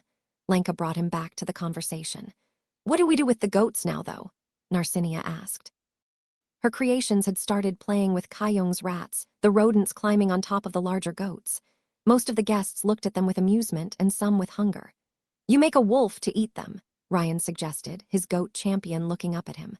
Only the losers, Shubnigurath, only the losers. And how do we get rid of the wolf afterward? Lenka asked the hard question, expecting to corner him. Ryan stated the simple solution. You make a bear to eat the wolf. I can't make a bear, Narcinia replied with a giggle, sitting on the sofa with Lenka. Too fat. Then we call the who will win between him and a wolf. The wolf, it's not even a contest, Lenka said before offering a beer can to Narcinia. Want some over goat? Mom and Dad said I could go if I didn't drink, Narcinia replied while joining her fingers. And Father Torque told me alcohol is poison for the soul. Do you see your parents or a priest around here? Trust me, it would take 10 times more before it poisons anything. Lenka shoved the can in a surprised Narcinia's hands, who looked at it with clear hesitation. Do you see any pretty boys around, Blabbermouth? I'm hungry. That depends, do I include myself? Ryan joked. Because everyone else will feel like a huge disappointment in comparison. You aren't my type, Blabbermouth. I prefer the strong, silent type, and you talk too fucking much. Lenka glanced at the entrance. Though the cavalry is coming to rescue you. Greta and Sparrow had arrived through the front gate, the first dressing casually, the latter wearing a red gown. A third woman accompanied them, a drop-dead gorgeous redhead in a stunning green dress. She kept her hair in a bun and tried to look dignified, but Ryan noticed an undercurrent of playful, fox-like cruelty in her emerald gaze, clearly one of the killer's 7.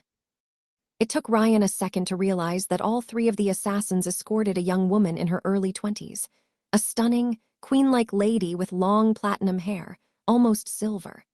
Unlike her companions, she dressed very conservatively and all in black, highlighting her pale skin.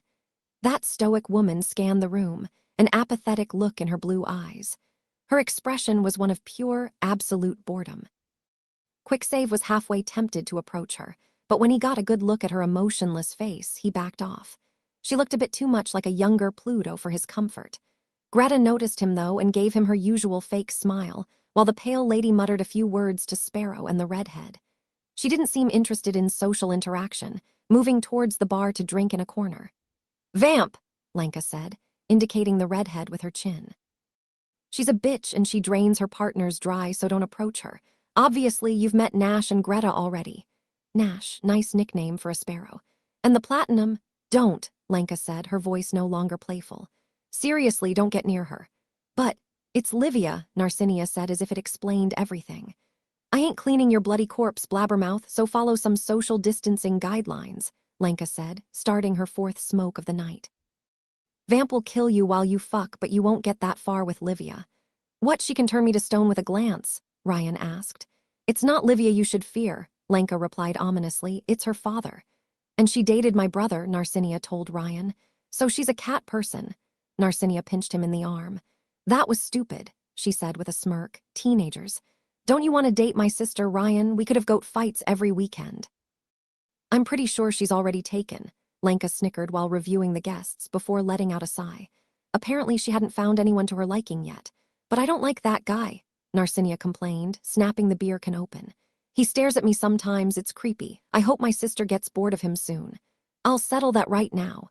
Ryan glanced at the stoic game designer and started shouting at him. "Hey, Maddie." Matthias Martel looked at him, clearly at his wits' end. "Wanna grab me a drink and talk pop culture outside? You still owe me one." The game designer exchanged a few words with his girlfriend. A few seconds later, Fortuna glared at the courier while Matthias grabbed 2 glasses off the counter. "Protect the goats, my green friend," Ryan told Narcinia. "We may need to sacrifice them for your wish to happen." "You aren't a Satanist, right?" the teen asked, suddenly worried. "Nah, he's way worse," Lenka said, while Ryan already moved towards the terrace. "The big fire below's got nothing on those I started," the courier replied playfully.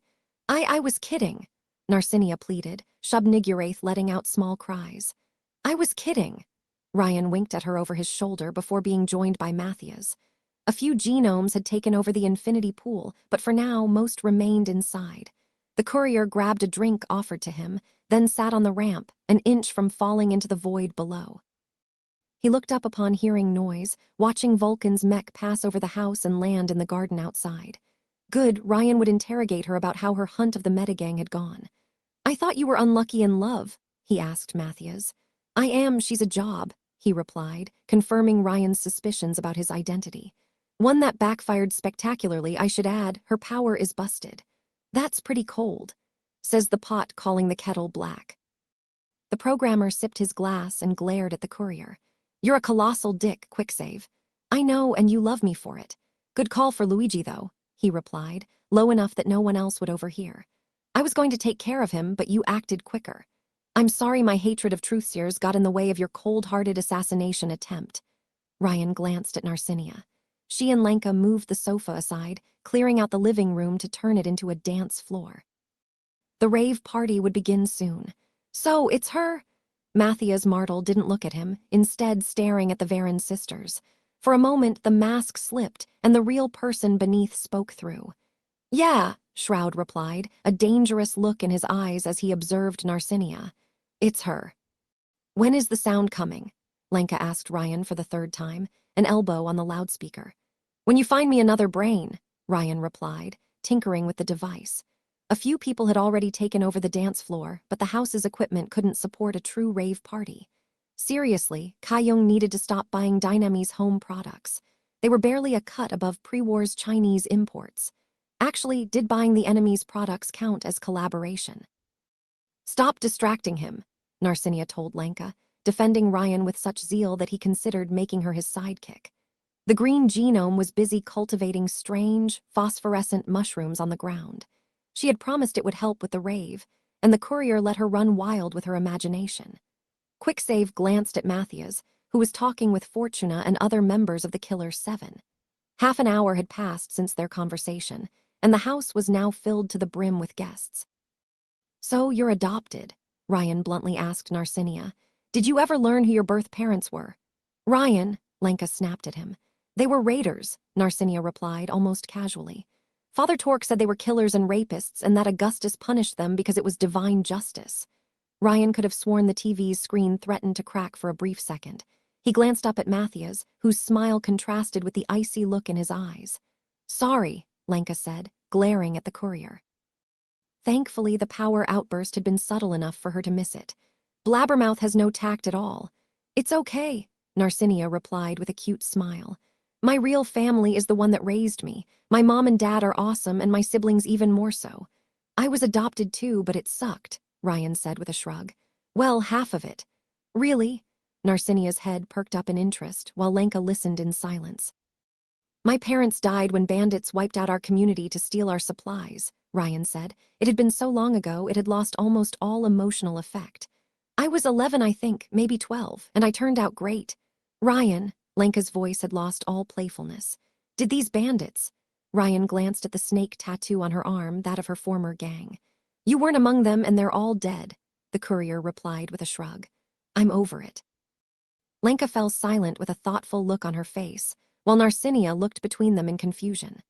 Thankfully, a newcomer interrupted them before the mood turned even more awkward. Ryan almost didn't recognize Vulcan at first sight, because the genius had cleaned herself up.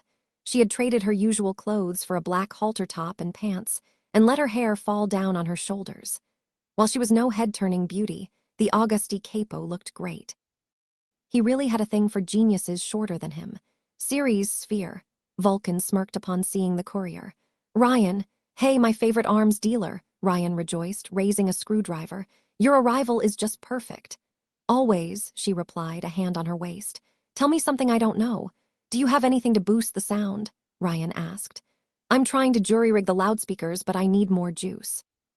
"You're talking my language," Vulcan said, searching inside her pocket and tossing him some kind of mouse-sized battery. "It's a mini generator." "Why do you carry that in your pocket?" Lenka asked, an eyebrow raised. "'Cause my phone has less autonomy than a sloth," the genius replied with a shrug before grabbing a beer can from Lenka's personal reserve. "It's been an exhausting day." "Did you kill the meta?" Narcinia asked before Ryan could. "Almost, but Dynamis got to them first. Fucking kill stealers." "What, they tried to buy them off?" Lenka snickered. "With bullets and lasers," Vulcan replied.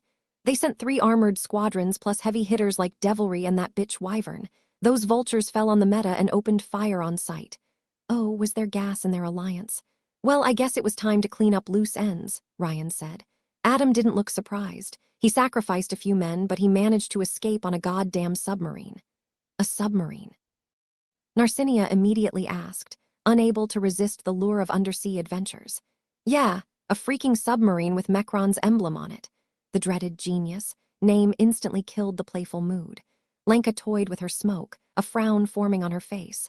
"Well, that doesn't sound good. I get the feeling the situation is more complicated than it looks." Vulcan sipped her beer while glancing at Ryan. "I called the underdiver to investigate since she's a specialist for underwater hunts." The thought of calling Len had crossed Ryan's mind, but he was wary of involving her now. She was probably busy with all the orphans, no need to add more pressure on her shoulders.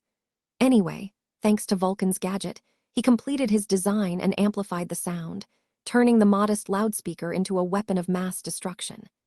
As if to answer his success, Narcinia's mushrooms unleashed a faint colored mist onto the dance floor, instantly grabbing everyone's attention.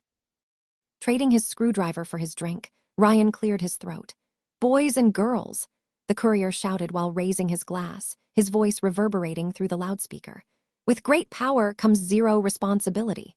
Cheers answered his declaration, while Lenka created multiple colored spheres above the dance floor, one for each elixir type. They floated near the ceiling and pulsated with energy slowly shrinking while they provided a solid light show. "How long do they last?" Vulcan asked Lenka. More people started taking over the dance floor while the music switched to a catchy synthwave song. Around an hour if nobody touches them, Lenka said, before turning to Narcinia. Nice trick with the mushrooms. What's your job again? I work on Ischia Island, the teenager replied. I help Father Torque open the path to heaven. That kind of heaven? Ryan asked, immediately interested. Are you an angel? Narcinia's smile faltered a bit. Sorry, Ryan, I'm not supposed to say anything about it. I'm just saying I've always wanted to sell drugs for a living, Ryan declared, pumping his fist. Building a South American cartel has always been my dream. If you need a drug wizard, I know all the good recipes. Meth, cocaine, heroin, opium, doesn't matter, just give me a truck and I'll start cooking. You know how to make drugs? Lenka asked, finishing her 6th cancer stick. Good to know. Well, Ryan had spent 20 years. At least 20 years trying every addictive substance on the planet except elixirs, and when he ran out, he learned how to create his own supply. His drug cartel phase had been quite enjoyable, actually, even if the last overdose sucked. I'm afraid you will have to abandon that childhood dream, Ryan. Vulcan brazenly put an arm around his shoulder. You've got an exclusive work contract with me. Can't we settle on an open relationship? Ryan replied while brazenly putting his hand around her waist. Lenka looked at him as if expecting the courier to lose that arm very soon. I ain't finding anyone half as good as you are, Vulcan replied without pushing his hand away. So it's till death do us part. Are you talking about work or something else? Lenka joked. He could visit, Narcinia said, clearly eager to meet Ryan again. Father Torque says the equipment needs an update, especially the defenses. Bacchus doesn't know jack shit about tech, Vulcan replied, her amusement turning into frustration. Besides, you've got a freaking ghost guarding your precious island. Mr. Geist says he can't be everywhere at once and that he may ascend to heaven anytime. Pretty please, Ryan asked Vulcan, doing his best impersonation of a kitten's cute stare. Don't start. Vulcan rolled her eyes before glancing at the dance floor. You know how to dance. If I say I'm amazing, then I'm being modest. Let's put that boast to the test, shall we? Both put the drinks aside and moved to the dance floor alongside other couples. It quickly became apparent that Vulcan didn't have much experience, but Ryan had mastered every dance under the sun, so he guided them through. Matthias also danced with Fortuna, and the glass manipulator seemed to enjoy it a bit more than he would like to admit. Is there anything you aren't good at? Vulcan asked Ryan. He could feel her sweat on his fingers, her breath accelerating. Ice skating. Vulcan chuckled in response, and Ryan may have smiled, if not for the unpleasant sensation of someone watching him from afar. A quick glance quickly told him whom. Livia observed him from the bar, her gaze first one of surprise, then confusion. She started asking questions to Sparrow nearby, and while Ryan could read lips, the lighting didn't help him understand anything. He did capture the mysterious woman's attention, though. It must have been his magnetic personality. Fuck off! Ryan and Vulcan interrupted their wild dancing when they heard Jamie's voice cut through the noise. The swordsman had grabbed a fire manipulator whom Ryan had sighted earlier during the party by the shirt and looked ready to murder him. The guest carried a broken inhaler in his hands, full of a bluish, almost phosphorescent liquid. It seemed one idiot had ignored Jamie's rules and brought bliss to the party. And Kai-young, Chitter looked at the drug with a pale face, shaking. She seemed paralyzed and unable to say anything, a former addict faced with her personal poison. Bliss could be taken either in liquid or gas form, and it was powerful enough to affect genomes. It was also incredibly addictive, which Ryan could personally attest. He could never finish a run after trying it, and while he had only ever found one way to cure the addiction, it was horribly painful. Not to mention the hidden, long-term side effects. The idiot tried to protest, even while Jamie looked murderous. It was not a pretty sight, since the made man was a tall brawler built like a bear. While he hadn't manifested any laser weapons from his hands, the scowl of black fury on his face made it clear he was barely restraining himself. The contrast with his usual kindness made it all the more jarring. In fact, Ryan had only ever seen him this angry when Luigi had exposed his infiltration in some loops. But, fuck off, Jamie snarled before throwing the genomes backward, his tone turning venomous. Don't bother ever coming back. The guest looked around, surrounded by glares from other guests, and moved towards the door with a cowed face and his inhaler. It's okay. Jamie immediately asked his girlfriend, his frightful face softening back into a kind one. Yes, Kai-young said, although she clearly didn't mean it. It's fine, it's fine. Jamie put his hands around her waist in a protective manner and then turned to Ryan when he and Vulcan approached the couple. Sorry for the mess, Zenbato apologized. Your house, your rules, Vulcan replied, glancing at the house's entrance. I'll discipline that idiot, Zenbato, you got my word on this. Thank you. Jamie looked at his troubled girlfriend, then back at Ryan. I think we will retire early. Can you and Lenka take care of the guests in our absence? Sure, the courier said. Can I trust you not to do anything stupid? Jamie asked, an eyebrow raised. I swear I will not start any fires under this roof. That's oddly specific, he noted, but had more pressing matters on his mind. Don't burn down the house. Ryan raised a thumb up with one hand and crossed his fingers behind his back with the other. Jamie and Kai-Young moved upstairs, leaving the ground and main room to the guests. I didn't know Chitter was a recovering addict, Vulcan noted, showing surprising insight. I'm glad I never took that stuff. Don't get high on your own supply, Ryan replied. Scarface, she smirked at his surprised face. I watch movies too. Maybe I'll show you a few one day. Sparrow approached the duo before they could return to the dance floor. Quick save. The bodyguard cleared her throat. Ms. Livia wants to talk to you. About what? Vulcan asked, her tone shifting from flirtatious to serious. I don't know, Sparrow replied, but you can come if you want. Ryan and Vulcan exchanged a glance, and while the genius clearly wasn't happy about it, she didn't seem willing to deny the request either. That Livia clearly had sway in the organization, or at least her father did. Livia awaited them at the counter, playing with a cocktail.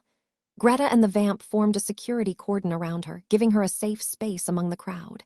Her eyes remained set on Ryan with a mix of curiosity and interest. Are you there? Livia asked Ryan, her voice radiating quiet confidence. Maybe, maybe not, Ryan replied.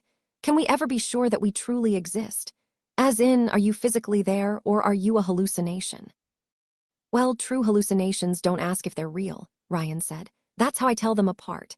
Livia chuckled in response, but Vulcan's face remained an unreadable mask as she asked a question of her own. Shouldn't you know that already, Princess? I would if my power worked on him, Livia replied. She sounded oddly pleased about it. It doesn't. As far as it can tell, the man in front of me does not exist. Vulcan frowned. You mean you can't see him in any alternate universe? No, which should be impossible, Livia continued, studying Ryan with clear curiosity. My name is Livia Auguste or Minerva. Are you a blue, perhaps a white? No, I'm not a smurf, I'm closer to magenta. A violet, oh, then you must be Quicksave, my aunt spoke of you. You know I'm immortal, Ryan asked her, happy to have become famous. I didn't tell anyone before. I'm sure of it, she replied with a bright smile that made Ryan strangely uneasy. Wait, Livia Auguste. As in the core family, she was Pluto's niece and Lenka had said he should fear her father. Ryan's heart skipped a beat. Who's your daddy? He asked for confirmation. The young woman's smile widened and she glanced through the windows and at Mount Augustus beyond it. Shit, Augustus can reproduce. I can see and interact with alternate realities, Livia explained. I won't give you all the boring details, but I can see the different ways a situation can play out, even a human being. But for some reason, my power simply fails to take you into account. If so, then no wonder she had looked so bored beforehand. If that mafia princess could observe multiple realities, she probably knew how the party would turn out before it even began, until Ryan himself entered the picture. Interesting, he said, noting that information for later. You said you overlap with your alternate selves, Vulcan told her dance partner. Maybe that's why. Your powers interfere with each other. Well, except he lied about that part, and Ryan couldn't tell them his own theory without revealing his bluff. I can't suppress my curiosity, Livia admitted. Even Greta only prevents me from seeing anything when using her power on me, otherwise I can see her just fine. This situation is truly a first for me. The orange is in the hen house. Both Vulcan and Livia frowned at Ryan. I'm sorry, the mafia princess asked. If you remember that sentence, then it means everything is fine, Ryan said while grabbing a drink off the counter. I will be sure to remember it then, Livia replied with amusement. The more they talked, the more delighted she looked. I would be interested in examining how our powers interact if you don't mind. I'm still figuring out my limits. How about a wager then? Livia put a hand on her cheek, considering the courier's proposal. A wager? I thought of something to cap the party. Ryan raised an index finger, sipping the cocktail. Something so daring, so risky, so mad, that I promise you will never have seen it in any alternate universe. Something which will piss off Wyvern something fierce. Livia raised an amused eyebrow, while Vulcan looked ready to take the bait. "I'm listening," the Mafia princess said. Ryan smirked. 2 hours later, Ryan hid from lasers behind a desk on the 20th floor of Dynamis HQ. He wore a new purple suit on his person, while an armored Vulcan was engaged in a firefight with the private security. "Romano!" Enrique Manata pointed a gun at the courier, while furious vines moved to surround him. "Drop that cashmere suit!" The things he did for his wardrobe. A few minutes before the shootout, Ryan was sitting behind Vulcan inside her mech, both partners in crime observing Dynamis HQ through a computer screen. The tower looked like some game's final dungeon, with increasingly dangerous enemies guarding each floor with the boss at the very top. It almost made Ryan wish for a suicide run, but that would be for another time. His suit awaited him. "Should you be drinking while driving?" the courier asked Vulcan, who just finished a bottle of vodka. "I haven't taken enough to feel any effects," she replied, opening a hidden compartment and putting the empty bottle there. Ryan noticed a few other bottles inside, including a Bordeaux wine and a few other delicacies. Vulcan immediately rose up further in the courier's esteem for showing such exquisite tastes. "You have a minibar." "I'm a genius," she replied with a smirk. "Maybe I will put one in your power armor when I get around to making it." "I'm thinking of something sleek, optimized for close combat. I would prefer a Megazord, honestly. Maybe it could have a panda-themed animal mode. From those Japanese-American shows," she made a disdainful face. "They're campy as hell." "Hey, don't spit on my childhood," Ryan complained before squinting. "Wait, you watch them too." "I looked into many sci-fi TV series for inspiration," Vulcan admitted with a look of brief embarrassment before changing the subject. "Anyway, I finished scanning the area and we're good." "So we're going in." Vulcan looked over her shoulder, with Ryan leaning on her back due to the cockpit's lack of space. "That may have come out a bit dirty." "I studied their defenses," Vulcan told him before focusing back on the screen. "Been itching to test my stealth system on Dynamis, but never got the occasion. I still can't believe Livia gave her blessing, especially if she doesn't know how it will end." "She gave her blessing because she doesn't know," Ryan pointed out. The Mafia princess seemed as desperate as he was for new and unexpected entertainment. "Thanks for helping."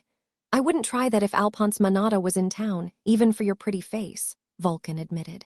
"That ruthless mofo is everything his brother is. Even without him nearby, we have minutes before they send heavy hitters after us, after which we're toast. Grab the suit and don't play around." "Not even a little."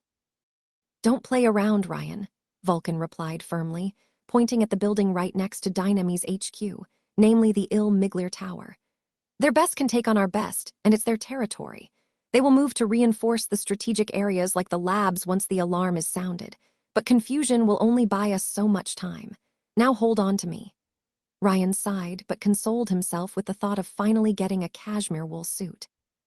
In preparation for this fateful moment, the courier had left most of his clothes behind at Jamie's place, except for his pants, shirt, mask, and hat.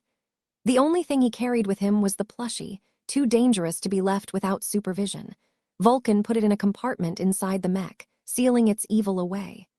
Vulcan had her mech fly off its current spot and above New Rome, shrouding its metal hide with some kind of camouflage. It might trick Dynamis, radars, and drone defenses, at least until impact.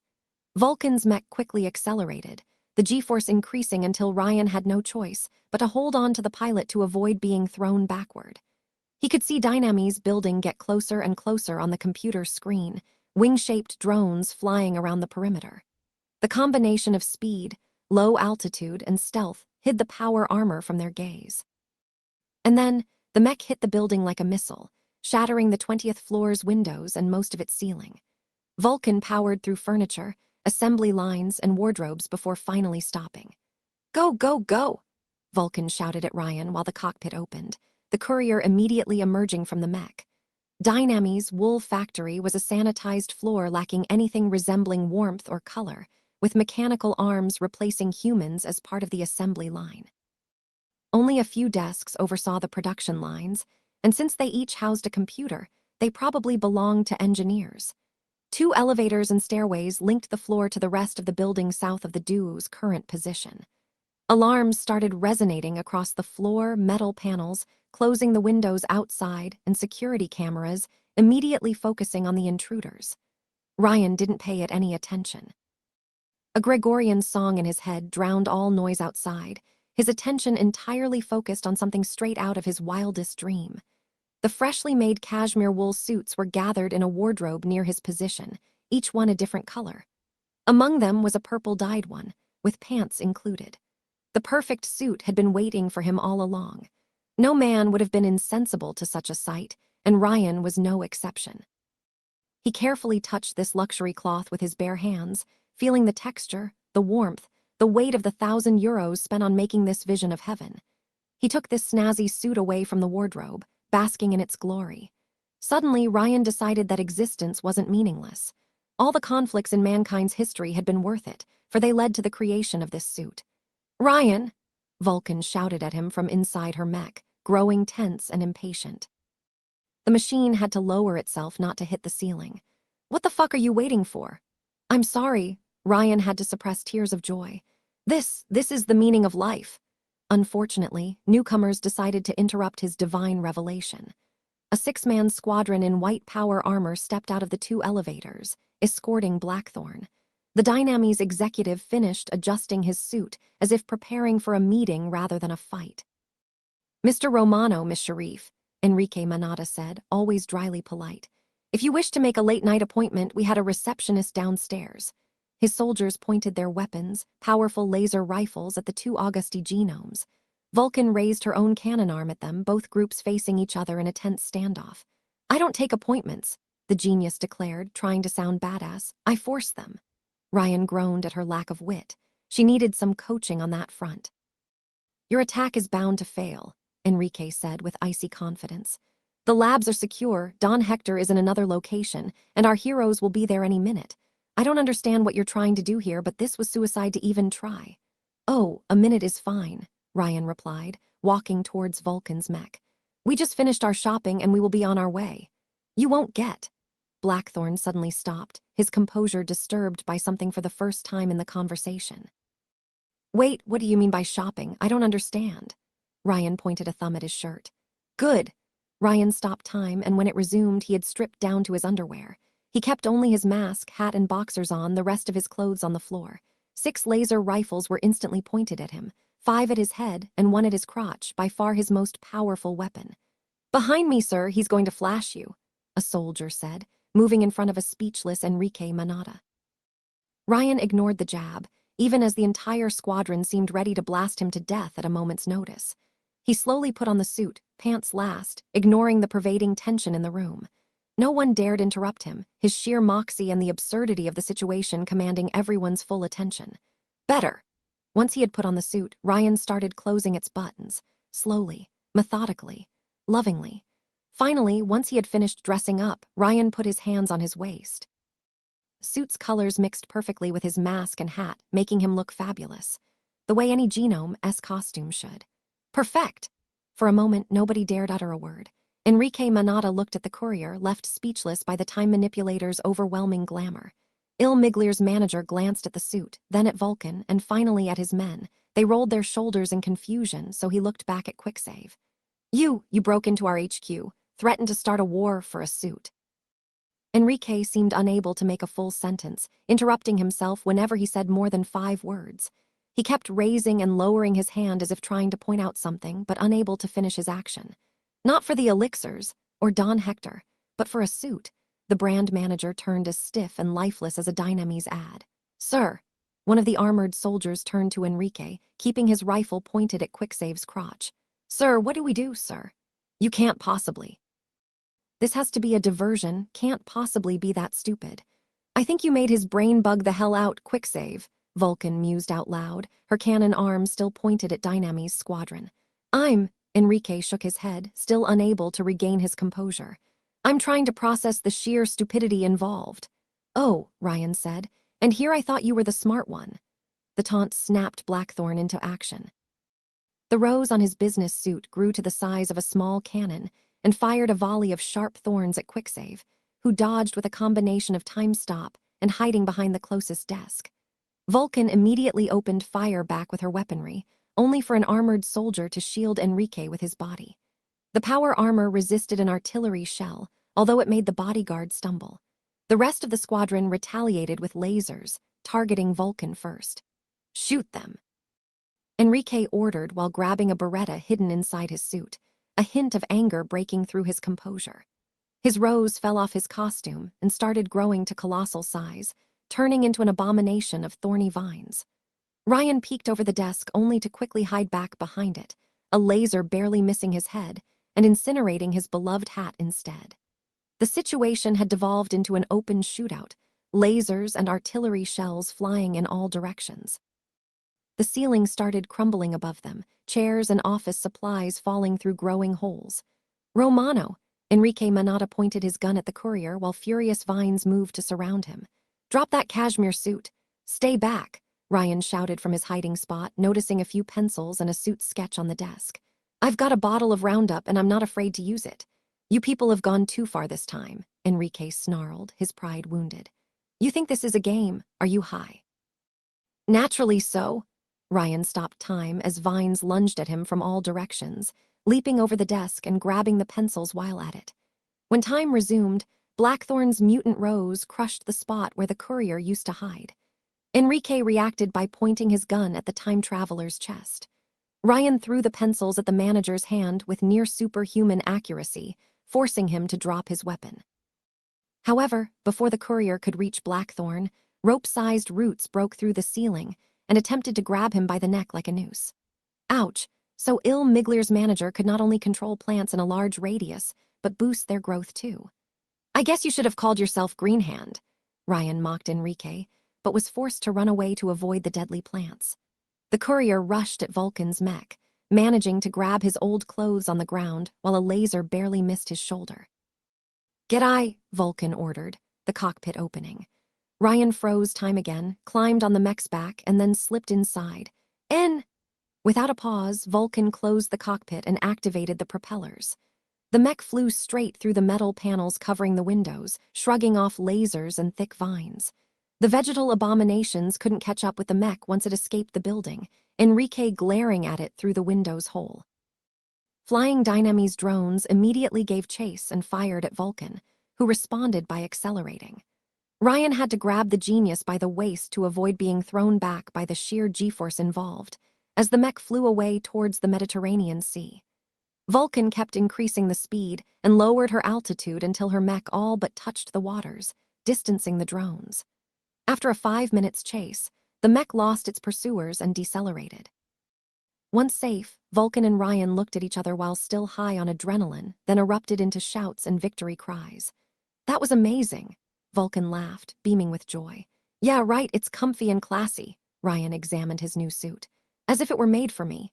I can't wait to see the news tomorrow morning and the Dynamy's press release." Vulcan grinned ears to ears. "It will have been worth it just to see that Manata ass face while trying to explain this. He can't even cover it up." "So we win the bet, Chief?" Ryan asked mirthfully. "Oh yes, we do," Vulcan replied with a chuckle. "Handily." "I hope there's a prize," Ryan deadpanned, seeing a notification on the screen. "Looks like we're getting a call." "It's the defunct channel from my old Dynamy's days," Vulcan said, picking up the call. "Sharif, do you even understand what you have done?" Enrique spoke on the other side of the radio. "You vandalized our HQ to steal a cashmere suit. You think you are above consequences?" "You should thank us for testing your defenses," Vulcan replied with a grin. "Dynamys won't take this lying down," Enrique replied, his tone laced with menace. "This time you've pissed into a volcano." Vulcan responded by shutting off the channel. "So what next, Chief?" Ryan asked. "I mean, you're the designated driver there." "Jasmine, you can call me Jasmine when there's no one around." She looked through the screens, checking if anyone followed them so far, but her stealth device worked perfectly. "We're going home." Jamie's house is the other way." Jasmine looked over her shoulder, looking at him as if he were the biggest idiot she had ever met. "We're going to my home." Oh, Ryan took in her proposal, and while he was short on words for a moment, something quickly came to mind. "Is wyvern the safe word?" Vulcan's hand lunged for Ryan's hair, grabbed it, and forced his head to move within an inch of her own. "Yes, it is, smartass," the genius said, showing the courier her bare teeth, "but spoiler warning." Vulcan whispered into his ear, "I won't be listening." It ended as well as expected, with Ryan naked and shackled to a bed, a maniacal Vulcan in a black nightgown on one side and the plushie on another. It was all a trap, the courier accused the mad genius, straining against the shackles. You only cared about the plushie. Very good, Ryan, Jasmine said, playing with her knife. The inactive plushie looked on while sitting on a chair. Now tell me everything you know about it. I would, but I look down on short people. If you won't talk, Jasmine put the knife against his chin and her free hand on his chest, I will make you squeal. Don't look, Ryan told the inactive plushie, trying to avert its gaze. Please don't look. A phone called in the other room, interrupting the roleplay. Jasmine let out a heavy sigh. Gimme a sec, she said, stepping over an empty condom box before searching for her cell phone among their clothes on the ground. Ryan whistled while she moved out of the bedroom to answer the call. As it turned out, Vulcan didn't live in a luxurious villa, but inside her own foundry. She had repurposed the upper echelons of the area into a spacious, soundproof apartment in an elegant steampunk style. Brass pipes and tin gears formed the main decoration, although Vulcan had also embedded a plasma TV in the bedroom's wall facing the bed. It was rather cozy, and she even included a litter for Eugene Henry, although Vulcan clearly didn't clean up the place often. Jasmine eventually returned, rolling her eyes. Was it Mr. Monsanto again? Ryan asked. Neptune, he's pissed about last night and wants to call a meeting because he's a pussy. She let her nightgown fall on the ground, raised the bedsheet, and slipped below. Her naked skin brushed against the courier's own, though she didn't undo his shackles. Ryan, yes, don't ever call me short again. Come on, Jasmine, be the bigger person. Her knife hit the wall behind the bed, a few inches away from the courier's face. Ryan didn't even blink. By now he had learned that her bark was worse than her bite, though bite him she did. You're lucky to be good in the sack so you get to live another day, Vulcan said, resting her head against his shoulder. How many women have you had? I lost count, he replied. Practice made perfect. I figured as much. I didn't know you could do that with a tongue. Jasmine glanced at the rabbit watching them. Actually, what is that plushie? Some pieces just don't make sense, and I don't know what to make of the energy readings. I tried to use it as a probe to explore a higher dimension, Ryan admitted. And, Jasmine asked, not even questioning the sanity of it. It worked. Not really. All it did was allow something from the other side to hitch a free ride to our dimension. Now it won't leave. Wait, you're saying that your rabbit is haunted? Ryan nodded, and much to his horror, it made Jasmine even more curious. That dimension, can you describe it? It's an area beyond space and time, but I haven't been able to observe it much. He frowned. Why? You know that red genomes can manipulate energy, from lightning to wavelengths, Ryan nodded. Well, real red genomes actually emit an energy field around them, like radiation. This ambient energy, this red flux, can be captured, stockpiled, and then refined to make batteries. That's how Dynames makes laser weapons. And you think this energy comes from another dimension? Ryan asked, suddenly very curious. I think so, and Dynames does too, she replied with a nod. The Firebrand knockoff elixir alters genes so a genome could perform pyrokinesis, but doesn't create a link to the red dimension. So the body only uses the energy available, that of the human body. That's how your fireman armor enhances their pyrokinesis, Ryan guessed. You take the batteries meant for laser weapons, and you transfer this red flux energy to the genome's body. They become just as powerful as the original pyrokinetic genome the knockoffs are based on, at least as long as the battery juice keeps flowing, Jasmine said with pride. Dynames has been wasting fortunes in an attempt to create a bridge towards that hypothetical red dimension, though they haven't managed to do so yet. That flux, do you think genomes with other colors produce variants? I suppose, but I haven't been able to observe them. Red is energy, so it's easy to measure it, and since almost all red genomes have offensive applications, my power has an easy time with them. But how do you measure life, like with green genomes? She gave him a knowing smile. If you told me the truth about your power, we could work on it together. Ryan let out a shocked gasp. You know about my true power. Look, that bullshit you told Pluto about how your power really works. She looked into his eyes. You were just pulling our legs. I thought we did that this morning, she chuckled. Why didn't you call my bluff? Because I'm curious, Jasmine replied, stroking his cheek. You're smart, funny, and the perfect gentleman, yet I can tell you've got your own agenda. Just trying to help a friend in need and find happiness. I don't think that's all there is, Jasmine said. You joined this organization as a stepping stone for something else. It's fine, I'm not particularly loyal to Augustus either, but I'm pretty sure your power is something world-changing. I don't see why you would be afraid to reveal its true extent to Pluto otherwise. Ryan shrugged it off. I think it's a bit too early to talk about that. Vulcan sat on his chest, one leg on each side. Then what will we be, Ryan? I dunno, a summer fling. Ryan needed to blow off steam after his last encounters with Len and the Metagang in more ways than one.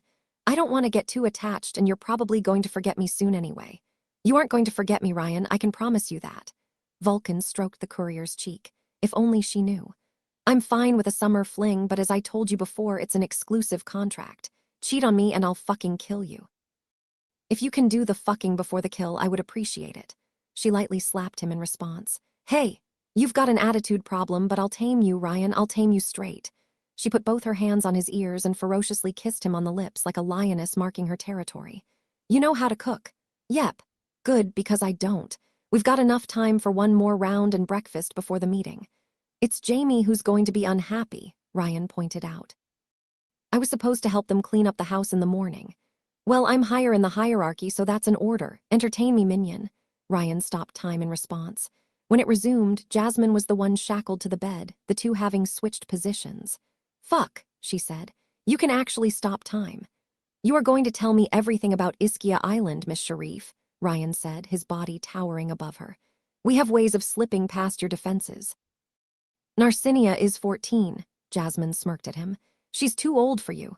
In this case, I will have to pump you for information. Vulcan tried to keep a straight face, but ended up bursting out laughing. She was kinda cute that way. After dressing up and eating a delicious breakfast, Vulcan carried the dew all the way to Mount Augustus with her mech. Obviously, Ryan had put on the cashmere suit, delighting in its glamour and softness. Augustus' estate had looked enormous from afar, but it was even more impressive from above. Ryan estimated it to be around 50 hectares. Located atop a heavily defended hill, the complex included a vast amount of monuments, the most impressive being a copy of the Parthenon to the east. An enormous, multi-floor Roman-themed villa covered roughly a third of the area, a marble palace worthy of a Roman emperor. Most of the land, however, had been repurposed into a vast park, including Roman-themed sculptures, flower gardens, Versailles-styled fountains, and even a freaking zoo. They have giraffes, Ryan said in ecstasy. The sheer luxury of the place awed even the jaded time traveler. Vulcan ended up landing near a swimming pool close to the villa, though a private sea might have been a better term. The enormous body of water was separated into smaller basins, some with fish, some without. A group awaited them on a marble terrace, relaxing under the sun. Livia was among them, sunbathing in a one-piece swimsuit next to Narcinia. Augustus' daughter immediately raised her eyes at Ryan and Vulcan when they emerged from the mech, welcoming them with a warm smile. Pluto was reading a novel on a folding beach chair near her niece, keeping a mummified head on a small table nearby. She looked oddly peaceful for a mass murderer, though the head's eyes moving on their own made the sight look quite macabre. Finally, a group of older people discussed around a table near the villa, drinks in hands. One was a priest in his 50s, with a receding gray hairline and a gaunt face. He was so lanky Ryan could see the bones below the skin, but his black eyes oozed a frightening, almost maddened intensity. His every movement was carefully calculated, and he drank water rather than cocktails. The priest, whom Ryan suspected to be Bacchus, was talking with a man entirely covered in thick armor. His equipment was heavily inspired by a Roman centurion's dress, though it covered every part of the body and included a crimson cloak. The helmet included a metal face mask, and the time traveler couldn't see the eyes beneath. The only woman of the group was a blonde woman in her 40s, straight out of a Playboy magazine. She kept her hair in a bun and wore an ancient Rome-styled dress adorned with gemstones. Though he could see only the lower part of her face and sapphire eyes due to a gold-plated masquerade mask, Ryan noted a family resemblance with Fortuna in that woman's jawline. She was probably the lucky girl's mother, keeping her arm around the red centurion, S. The last man around the table was clearly the oldest, somewhere in his 60s. He had dyed his hair and thick, long beard blue, which complemented his eyes. He wore no mask except a golden diadem and dressed in an elegant navy blue business suit including seashells as part of the design. The old man instantly glared at Ryan and Vulcan upon seeing them, leaving the table with a dark look on his face. Much like Pluto and Minerva, the family resemblance was unmistakable. "That's Neptune," Jasmine pointed out the obvious. "I could tell," Ryan replied, waves starting to form out of nowhere in the swimming pool. Clearly, he was jealous of the courier's better suit. Can he drain the water within us with a thought? Thankfully not. His girlfriend smirked. He's an orange, so organic matter interferes with his power. Besides, he is a macro-hydrokinetic. The bigger the water volume, the greater his control. The priest is Bacchus, the couple is Mars and Venus, and the mummified head is Mercury. I imagined him taller. Mercury is a paranoid loon who doesn't leave his home, Vulcan snickered. He can reanimate corpses and command them, so he sends them on missions. Ryan, Vulcan, Narcinia waved a hand at the couple upon noticing them. Welcome to Mount Augustus, Livia said, though she didn't rise up from her long chair, a true queen. We were just discussing yesterday's events. I admit you were right, I couldn't anticipate anything like it. Did we win a prize? Ryan asked. Personally, I would settle for a statue in my honor. Marble or gold. Livia replied with a wink, examining his suit. I love it, it's classy. Ooh, I could add a few flowers if you want, Narcinia told Ryan. Nah, I used all my weed killer on Blackthorn, Ryan said, Jasmine smirking. The banter was interrupted by a very furious Neptune. You little irresponsible brats, he snarled, pointing a finger at Jasmine and Ryan. I should drown the both of you right now. Can you do it in Coca-Cola? Ryan asked innocently. Much to his surprise, Vulcan didn't smash his foot to silence him and instead bantered back. It's like being drowned in acid, Jasmine told him. Diabetes acid. Yes, so my death will be quicker. Do you have any idea what you did? Neptune thundered. Vulcan, you and your soldier could have sparked an all-out war. Uncle, they did it on my orders, Livia spoke up calmly. I will take full responsibility for this. It was still stupid, Neptune snarled. Blackthorn labeled your prank as a terrorist attack, promising retaliation. Enrique must have suppressed the part where I undressed and put on the suit, Ryan said. Pluto, who had listened to the conversation, clearly struggled to contain her laughter, much to Ryan's shock. Neptune glared at her. Am I the only one here having a problem with this fiasco? We were young too, Silvio, Pluto replied, more amused than anything. What's wrong with letting them indulge a little? I strongly suspect Hector Manotta to have hired the metagang to harass us, Livia said, all business. This was a calculated attempt to put them back in their place. By stealing a suit, her uncle asked with heavy sarcasm, clearly not believing his niece. Did you summon us to bitch about it? Jasmine asked with a shrug. Cause we got important work to do. There is also the matter of Mercury's replacement, Livia explained.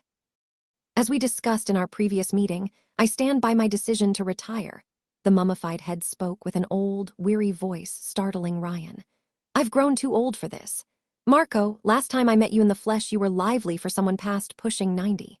Ryan turned towards the speaker, Mars. The Roman cosplayer had risen from his table to meet the group, his wife holding his arm. Bacchus followed his hands behind his back. You're still one of our best. I personally know someone older than you with a youthful attitude, Pluto said while giving Ryan a knowing smile. I've lived through 3 generations of the Camorra, children, yours included, the talking head said. I'm weary. I've earned more money than I could ever use, and I have no family left. I believe it's time I buy a private island and spend the rest of my days drinking margaritas on the beach. This will wait until after their punishment, Neptune said, still glaring at Vulcan and Quicksave. For what, giving Dynames their due? Venus spoke up, greeting Ryan and Jasmine with a nod. Did you see Felix during your attack, Vulcan? Vulcan shook her head. No, only Blackthorn. They didn't react fast enough to send heroes after us. A shame, the Centurion greeted Ryan before shaking his hand. Greetings, I'm Mars, though you can call me Luca. I appreciate you looking for my daughter at that party. We had goat fights, Narcinia said innocently. Oh, by the way, what happened to Shub-Nigurath? Ryan asked with concern. Is she all right? A guy and his girlfriend took her home, Narcinia said. They said they would put her to good use, but when I asked which one, they just put a hand on my head and smiled. Mars burst out laughing while Venus glared at her husband. I've got enough with a cat, Jasmine whispered into Ryan's ear. I'm not taking a goat. Well, I admit I'm torn, Ryan whispered back, shuddering. I don't know where she has loitered. Back to the important subject. Neptune cut through the chit-chat. Tensions with Dynames are at an all-time high and they can't tolerate a direct attack on their HQ. They will strike back if only to keep face. War now would be a tragedy, Bacchus said, his voice soft and soothing like honey. He had remained silent for a while, listening to everyone. Thanks to Ceres, we are on the verge of achieving heaven. A conflict with Dynames will interfere with that. You and your heaven, Venus rolled her eyes. He is right though, war is bad for business, Mercury said. It's not always about the money, old man, Pluto replied icily. Sometimes it's about respect. Do you want Alphonse Manata back in town? Neptune sneered at his sister. Because they will recall that madman if we push them too far, and then there will be blood in the streets. Ryan didn't say anything while they argued, trying to assess how every member of the Augusti High Command fit in. They were clearly divided into a moderate, business-minded faction and more brutal warmongers. Narcinia said nothing, too young to assert herself, but her presence at this gathering implied that she served a key role in the organization. And Livia oversaw the group discussion like a lioness observing her pack. Though in the end, Ryan's main quest was to destroy the lab and settle his deal with Shroud. So, how did a priest end up making drugs? He asked Bacchus. I don't think that's very Catholic. God works in mysterious ways, the priest replied calmly. All sins are forgiven if done to reach heaven. I don't think that's how religion works, Father. Ryan, Narcinia nagged him before turning to the priest. He doesn't know what he says, Father Torque. It is fine, the priest replied, his eyes peering into Ryan's own with disturbing intensity. The courier suddenly realized this man hadn't blinked once in the entire conversation. You may not believe in God, but I assure you it does exist. I've seen it with my own eyes in all of its divine glory. It? Ryan asked with a frown while Jasmine rolled her eyes. Don't get him started with this, Venus interrupted them. As for the Manata, we should have wiped them out years ago. That clan has been nothing but a thorn in our collective foot. Honey, Mars tried to calm his wife. They took our son, she complained. In the old days, we would have slaughtered them for less. Felix is just having a rebellious phase. Ironically, for a god of war, Mars seemed rather laid back. He is a naive boy transitioning into a mature man. He will come back into the fold eventually. Livia's eyes turned to cold steel upon hearing this. She grabbed a towel to cover her shoulders and rose from her long chair. He won't, and there will be no punishment for yesterday night. Livia, Neptune began. That is for Father to decide, she interrupted her uncle, and you know he will see things my way. Neptune flinched. You called him. Livia nodded slowly while the air grew oppressive. An electrical tension spread through the atmosphere like during a thunderstorm's approach. Everyone tensed up except for Livia herself. The villa's doors slowly opened, everyone staring at them in utter silence. Even Ryan, who was usually unflappable, remained still. A towering, shining figure stepped through the threshold. A faint halo of crimson electricity surrounded his body, making it difficult for people to look directly at him. When he focused, though, Ryan began to distinguish the shape of an aging man wearing a toga beneath the electrical shroud. But when the courier looked into this man's cold gaze, he realized that age hadn't dimmed his brutality one bit. My daughter, Augustus said, his voice echoing with the sound of booming thunder. Why have you called me? The entire Augusti High Command had gathered around a table near the villa, and none of its members dared to speak. Allowed to sit between Vulcan and Livia at the Mafia Princess' behest, Ryan kept his arms crossed as he observed the scene. The various Olympians formed a circle, all of them eyeing their leader warily. Mercury's mummified head had been placed at the edge near Pluto, while Narcinia sat with her parents. Mars kept an arm behind his chair, clearly the most relaxed of all people present. And Bacchus? The man made Ryan curious. The priest never blinked or betrayed any facial microexpression, and instead of looking at Augustus like the rest, his focus remained entirely on Livia. Augustus listened to his brother Neptune retelling him the events of last night, his body shrouded in a halo of lightning. It made it impossible to clearly distinguish his face, and the man radiated power in more ways than one. Ryan couldn't shake the pervading aura of dread around the table, as if everyone worried they might get punished for a minor offense. Even Ryan didn't crack a joke. He didn't know the limits of Augustus' invulnerability, except that most powers failed to work on him. For all he knew, the Lightning Emperor might be a white interfering with other abilities the way Cancel did. And unlike Vulcan, Augustus struck the courier as someone who killed at the slightest provocation. Mob Zeus joined his hands once the tale finished. Obviously, Neptune had presented the attack as an irresponsible prank instead of a carefully prepared suit rescue mission, but his brother didn't seem to care. You summoned me for something this trivial. Dynames will retaliate, Neptune pointed out. The incident was public. They dared to take our son, Venus spoke up, her wiser husband immediately putting a hand on her arm to dissuade her to speak, all in vain. This is simply retaliati. His parentage is the only reason Felix's head isn't in a bag right now. The cold certainty in Augustus' voice made Adam Cat's entire family flinch. Narcinia, in particular, looked at her feet to avoid facing Mob Zeus. Abandoning his duties is one thing, but I cannot stand rats. He is your godson, Janus, Mars said with the familiarity of a trusted lieutenant. He alone didn't seem to fear Augustus, with the exception of the mob boss' close family members, enough to use the man's real name. He is a traitor who broke my daughter's heart, the Lightning Emperor of Italy replied, Livia's face a stone mask. To think I once expected to call him my son-in-law one day. Just give us time, Mars argued, unabated. We will reason with him. I shall show mercy to Felix due to the strong bond between our respective families, Augustus replied. But I never want to see him again, and if he takes arms against us, there will be consequences. A tense silence fell on the table, Mob Zeus turning his head towards Ryan and Vulcan. While she remained outwardly strong, the courier sensed the genius clench her fists below the table. The courier took her hand with his own, helping her relax a little. You, Augustus told Ryan, suddenly noticing the genome's existence. Who are you? Quick save, sir, the courier said. I'm immortal, but don't tell anyone. Gods and men are only equal in one thing, and that is death. Mob Zeus examined Ryan closely. You do not fear me as much as you should. Ryan waited briefly, in case it was rhetorical, before realizing that Lightning Butt wanted an answer. Augustus did sound a lot less threatening when the courier called him that in his head. Well, sir, with all due respect, the genome said, I've seen far worse than you.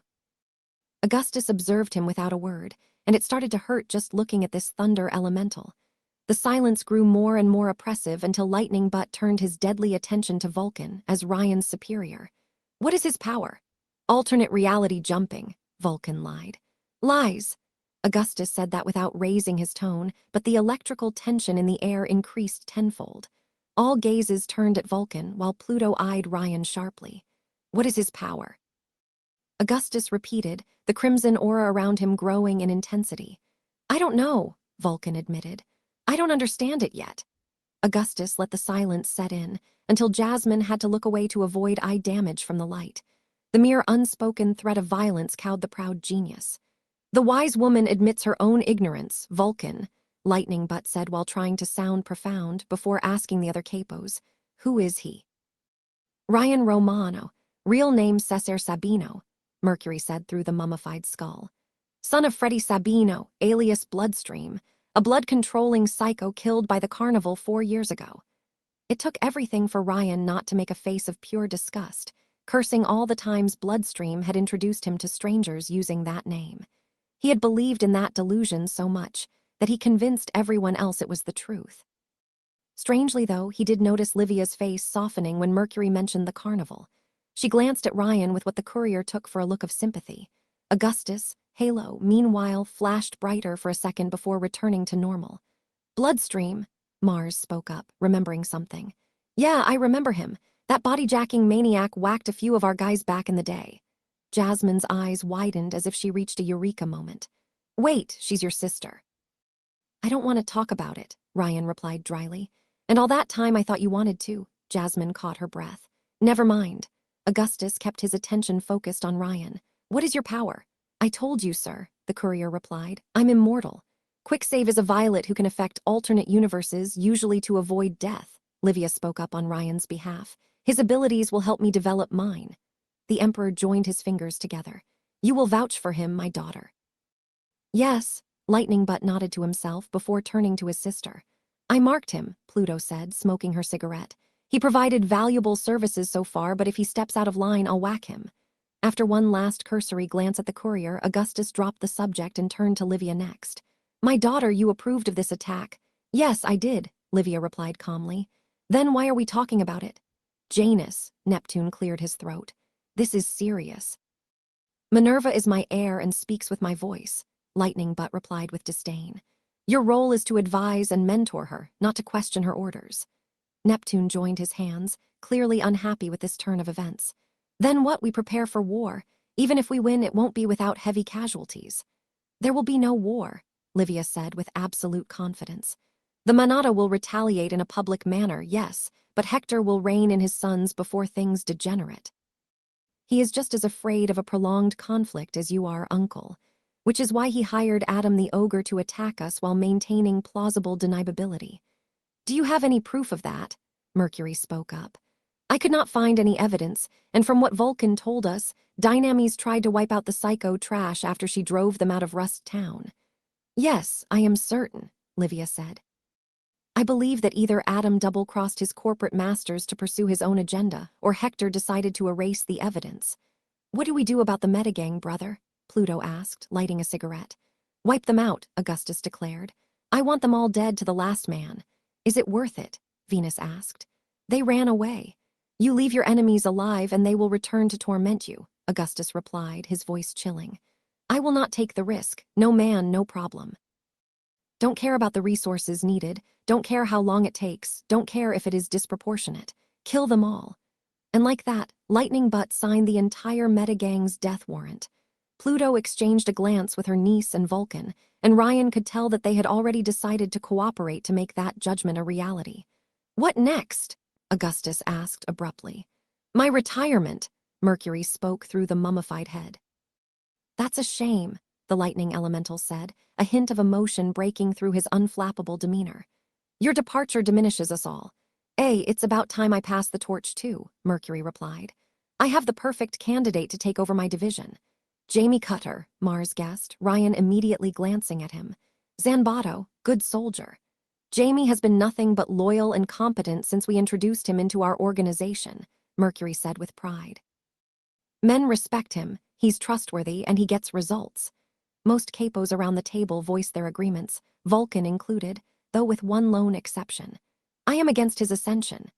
Bacchus opened his mouth for the first time, his soothing voice somehow cutting through the noisy discussion.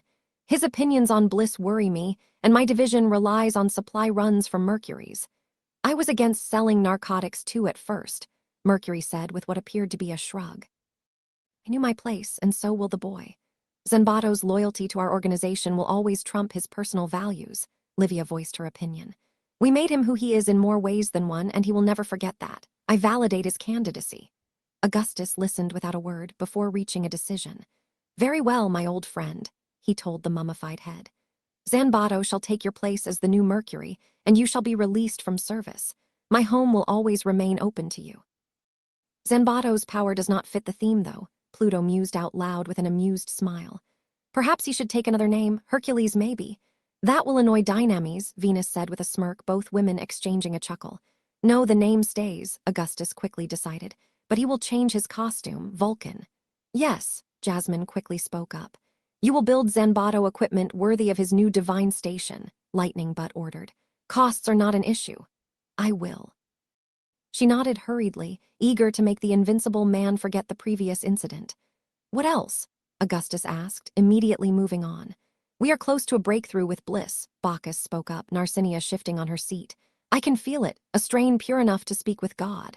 Your obsession with refining this product worries me, Venus said, glancing at Narcinia. You overwork my daughter for a pipe dream. It's fine, Mom, Narcinia replied with a bright smile. We are making something wonderful. Indeed, the priest said with a sharp nod. Ryan realized that he only participated when it impacted the matter of Bliss and ignored everything else. This tribulation will soon reach its end. However, I worry about theft. Geist sensed strangers testing our defenses lately. Strangers? Pluto asked with a frown. The Dynames? He couldn't tell. Bacchus looked at Vulcan. You would have my full gratitude if you could take time to improve our sanctuary's defensive perimeter. Jasmine made a frustrated face. The defenses I set are already perfect. I am not so certain, unfortunately, Livia said. The odds of an attack on Ischia have been increasing lately. Dynames, the they can attack that island all they want, Vulcan snickered. They won't get in. I still wish that we review them together, Livia said with a calm smile. The princess voiced it like a request, but Jasmine knew it was anything but. The genius breathed inwardly and said nothing. Do you need our assistance, Minerva? Mars spoke up, his wife stiffening at his side.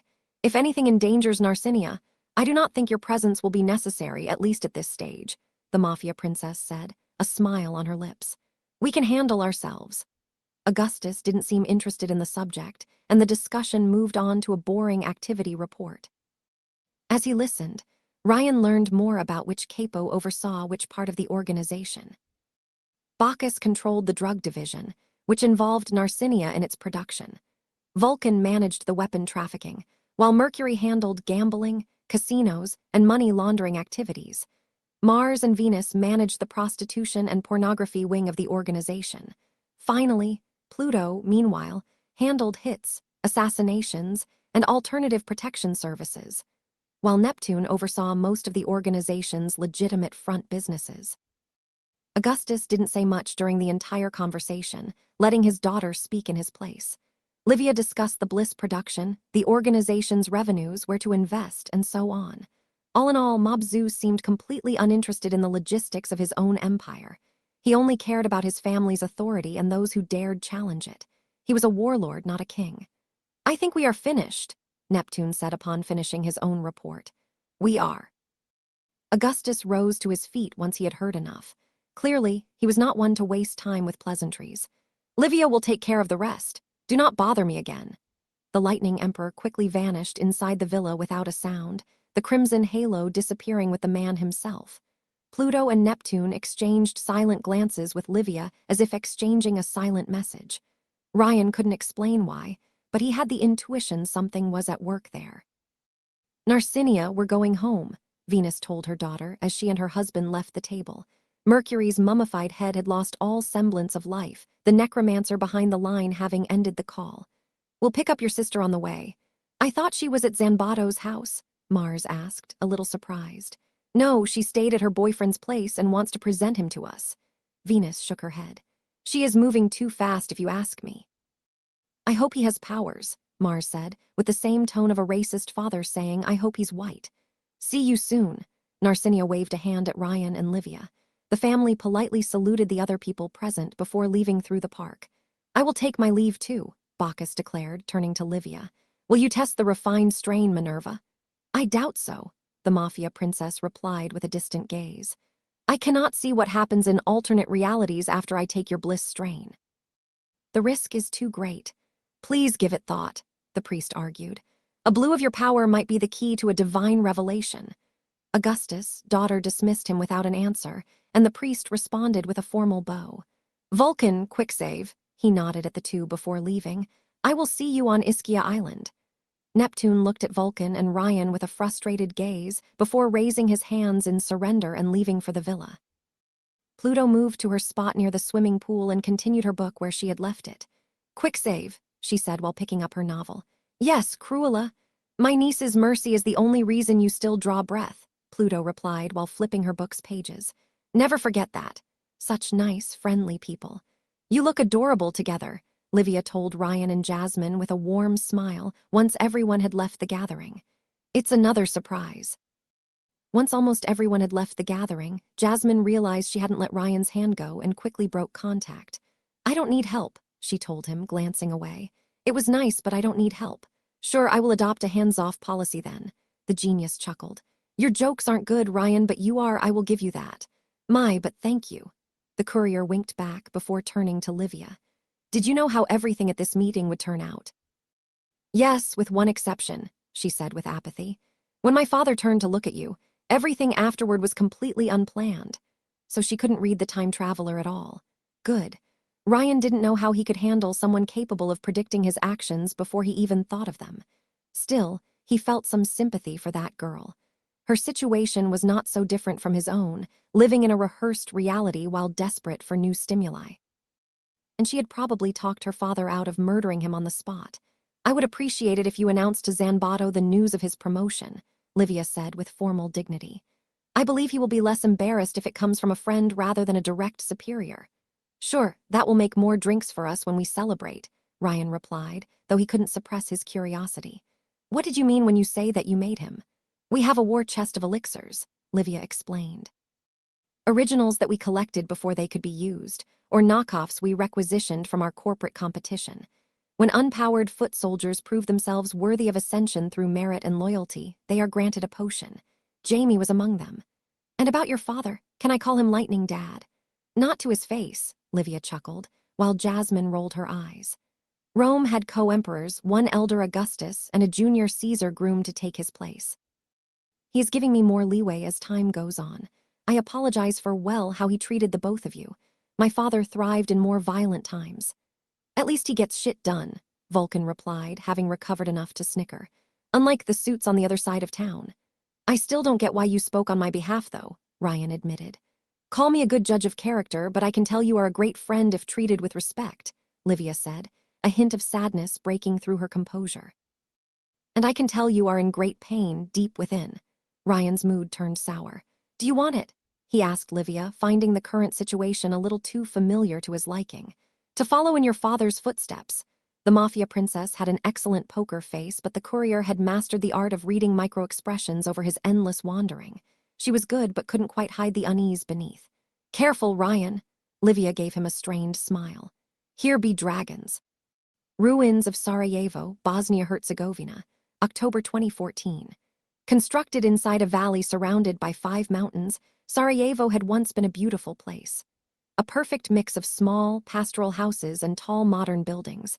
The city had housed events such as the 1984 Winter Olympic Games, survived the Yugoslavian wars, and thrived in the aftermath.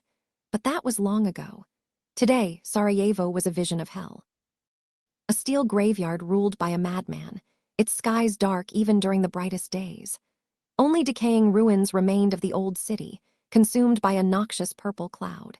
The other buildings were factories, weapon development facilities, turrets, and fearsome towers of black steel.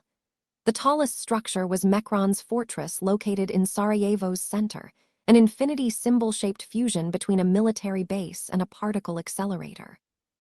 Finally, pylons on the valley's mountains projected a red force field around the city, one powerful enough to shrug off NATO's ICBMs. This miasma covering the city was a bioplague created to kill humans, leaving only machines unharmed. Robots prowled the streets, from futuristic automated tanks to humanoid, 2 meters tall cyclops, while flying drones occupied the skies. Some of these machines were cyborgs, half-rotten corpses partly reanimated with tech when Mekron ran out of air. The machine army stood there, organized into defensive formations, waiting for the battle to start without wasting any ounce of energy. Even the river Miljacka, which once crossed the city, had been dried up. When he looked at this tragedy from the heavens above, Leonard Hargraves could only feel sadness. The genome wars had started here 9 years ago, and one way or another, they would end today. Even long after he caused the end of the world, Mekron remained a mystery. Pythia pieced together that he was a survivor of the Bosnian genocide and the siege of Sarajevo in the mid-90s, an electric engineer by trade. His first act upon gaining his elixir had been a terrorist attack against the International Criminal Tribunal for the former Yugoslavia for its perceived softness on war criminals, before escalating to waging war on Serbia. Things quickly erupted into a European conflict, and then finally a nuclear exchange. Mekron had spent the entirety of the genome wars bunkering in Sarajevo, letting his machines and genome allies fight for him. The anti-Mekron front had slowly destroyed his major bases and killed his lieutenants over the last 6 years, and today they finally gathered enough heroes to end the conflict once and for all. We're ready, Leo spoke. Yes, the voice of Alice Martel, alias Pythia, answered through telepathy. Shining Knight and Nidhogg's groups are in position. While he was proud to fight alongside the Shining Knight, Nidhogg's involvement left a sour taste in Leo's mouth. Though he kept to his territory and didn't cause troubles unless provoked, that man was a villain, plain and simple. His followers had taken over a large part of Denmark and allowed their geniuses to run some questionable medical experiments there. Unfortunately, the anti-Mekron front couldn't take Sarajevo without assistance, and the war had called for moral compromises. Nidhogg was willing to help when so many wouldn't, even crossing half a continent to offer support. While he acted out of self-preservation, this green genome understood Mekron was an existential threat to all of mankind, and that he had to be stopped at all costs. So while they might end up enemies one day, Leo would cut him some slack, and they would part ways amicably. The living sun gave one last glance at the Iron City from his current high altitude before flying back to base at the speed of a fighter jet. Leonard's human body had been transmuted into a living star, a mass of solar plasma only held together by a heart core and his own gravitational forces. Though he didn't age in his sun form, the genome usually returned to his human self while not on missions, as he felt less like himself the longer he stayed transformed. His thoughts changed from human to that of a star, wishing to burn bright and illuminate the cosmos. It was a constant mental effort for Leo to contain his radiance and avoid burning everything around him. Sometimes, he felt like he lived in a world of matchboxes. Today would be a rare opportunity to go all out, maybe his last one. In total, more than 500 genomes had gathered in 3 camps around Sarajevo. Normal humans couldn't survive Mekron's bioplague, nor stand against his machines, and so did not apply. Leonard flew over the camp, where everyone was gearing up for war. The plague doctor Stitch finished inoculating the soldiers with additional protections against bioplagues. The Cossack had put on his white, night-themed power armor, a cannon mounted on his right shoulder and a force field shield on the other. Kresnik and Kudlak, the werewolf siblings, had transformed into giant humanoid wolves the size of polar bears, one white, the other black.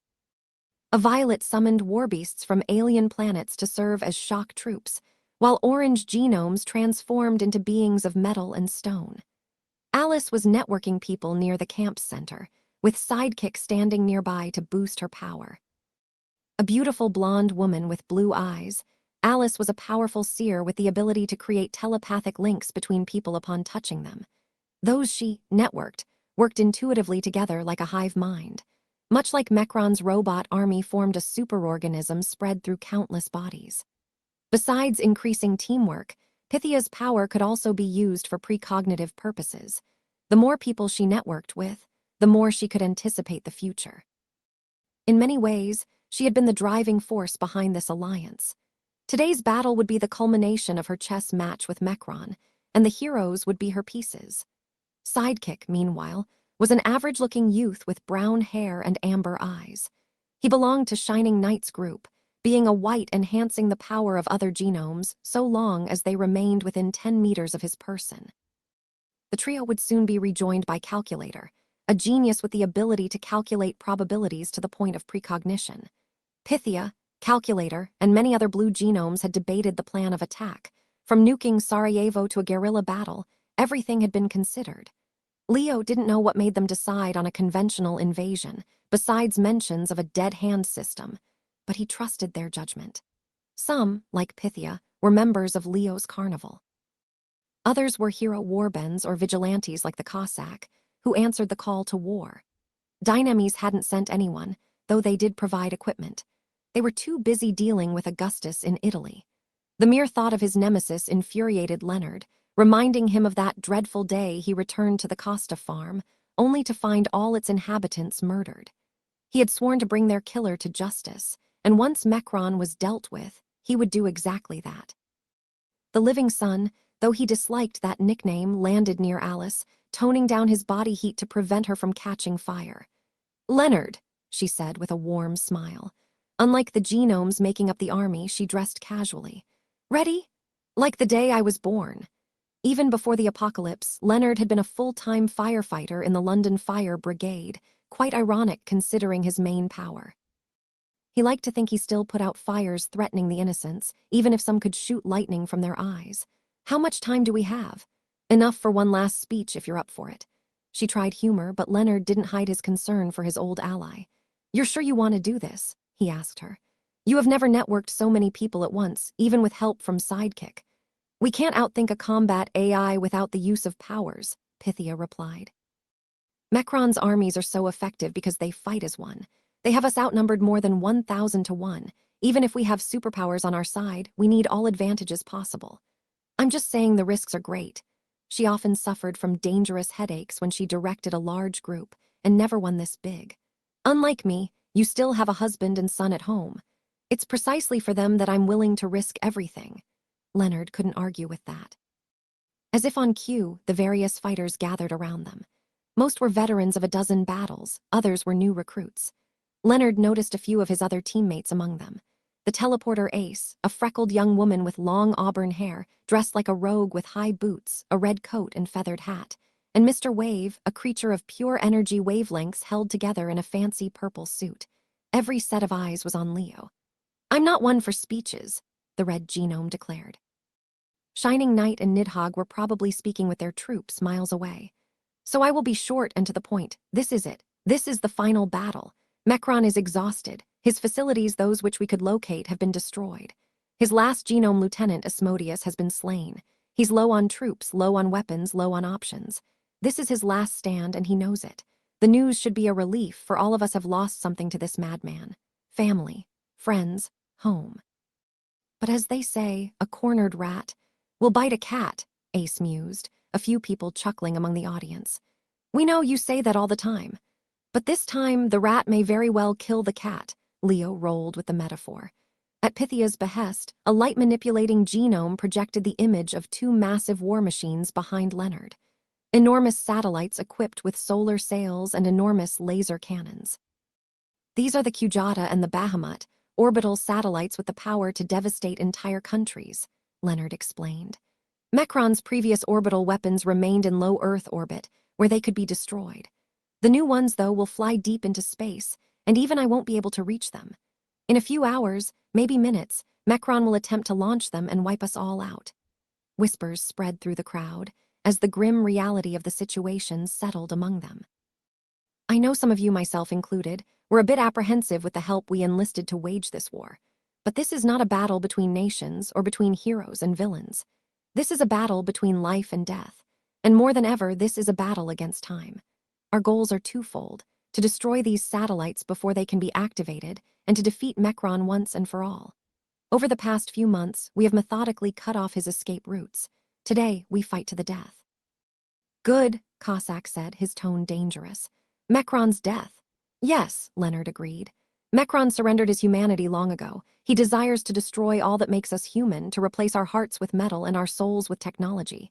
He is a despot who believes men should be his slaves because he only sees the worst in us. But he is wrong. The living sun raised his hand, the satellites beyond him collapsing in a flash of bright light. Humans are not slaves, he shouted. Mecron chose to see the worst, but we chose to see the best. That humans are capable of compassion, of art and kindness, of greatness. And together we shall end this decade-long nightmare once and for all. Today we take back our planet. His declaration was met with a cacophony of shouts and war cries. Immediately afterward, Leonard flew across the skies, followed by dozens of flyers. The Cossack's armor activated the powerful propellers in its back. A chrome humanoid flew by his will alone. The ground forces moved towards the shield aboard assault vehicles or carried by teleporters. Now, the moment of truth. Leonard flew above the clouds, facing the shield. He built up the energy inside his core, preparing to go supernova. And then he set the world ablaze. His heart core unleashed a focused ray of light that burnt the skies. The ionized laser hit the crimson force field and the mountain supporting one of the pylons, melting the stone. The force field undulated like water as it took the blast, an unstoppable force facing an immovable object. And then, one of them gave up. The force field around Sarajevo shorted out, and Leo's beam vaporized the pylon supporting it. The blast continued its course towards the city, setting an entire street ablaze in a cataclysmic detonation. The shield collapsed all around the city, and Mecron's army woke up. Spherical drones instantly spread across the skies like a bug swarm, opening fire on the heroes with lasers. Holes opened all over the metal towers, revealing hundreds of beam turrets, while the robots and vehicles on the ground opened with an artillery bombardment. Leo's flying allies moved to intercept the drone swarm, while the fire genome recovered from his effort. While he could draw on an enormous power reserve, it needed time to replenish itself. With the shield down, the other groups moved to action. A flash of green light illuminated the darkness to the east, Nidhogg undergoing his transformation.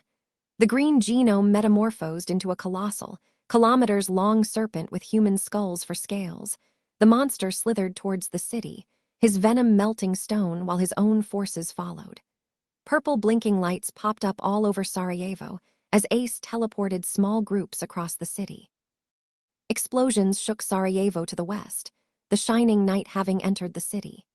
While no heavy hitter, the charismatic leader of men led her troops personally in battle, her heavy green armor shrugging lasers while she cut robots with her bright energy sword.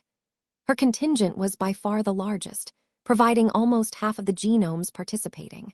Most were the defenders of a democratic state rising from Germany's ashes, the new Republic of Bavaria. Mecron had destroyed their home once, and now they would see justice done. Having recovered, Leo flew into the city, followed by the Cossack and some caped fellow. Their allies had cleared a path ahead, engaging the drone swarms, but faced heavy resistance. The towers unleashed hundreds of lasers in all directions, cutting genomes and buildings alike, while artillery bombardments from the defensive turrets destroyed almost every ruined building still standing. And of course, Mr. Wave couldn't help but brag. The show-off had moved in the middle of a robot-crowded street, hands raised. "Can you feel fear, robots?" The robots had opened fire mid-speech, but lasers and bullets harmlessly phased through the red genome. "Because Mr. Wave feeds on tears." Mr. Wave vanished, his wavelength body turning into a deadly laser moving at light speed. Before Leo knew it, his teammate had carved a path through the robots, cutting the machines in half merely by moving through them. Meanwhile, the werewolf siblings were busy tearing apart a tank with their bare claws, leading a pack of monsters. The caped fellow charged at one of the metal towers and brought it down by going through it. The other flyers spread to support the ground forces, while Leonard and Cossack moved towards Mechron's fortress. The enormous base's walls opened, waves of jetpack-powered robots flying towards them armed with heavy rifles. They immediately fired a volley of black projectiles at the duo, forcing them to spread out. Though they moved slowly, the robots' bullets powered through any matter, absorbing anything close to them. Gravity rifles. Leonard had faced a few in previous engagements, and one had almost torn his core apart. He suspected Mechron had specifically designed the weapon to kill energy-based genomes like him. Leonard retaliated with plasma beams, while the Cossack hit the machines with his shoulder cannon. Both sides aimed with deadly accuracy and moved around with grace. The machines dodged with inhuman dexterity and reflexes, while the genomes had speed on their side. Guided by Pythia's network, Leonard entered some kind of trance, his body moving on its own. It was as if a primal instinct had taken over, shutting down his conscious mind and leaving only a battle program. He became no different than the machines he fought. No, Leo realized. He was different from these machines. Pythia's network let each individual keep their free will, yet allowed people from different backgrounds and who had nothing in common to cooperate for a common cause. Their army was united in its diversity, while Mechron's machines were mindless copies, soulless slaves to a despot who considered free will as a disease rather than something to be cherished. And at some point, Pythia's network began to outperform Mechron's robotic hive mind. Leonard hit one robot, then two, then three. The numbers kept climbing, but the genome's view had been reduced to blasts, black bullets, and burning metal. 50, 70. "When will they learn?"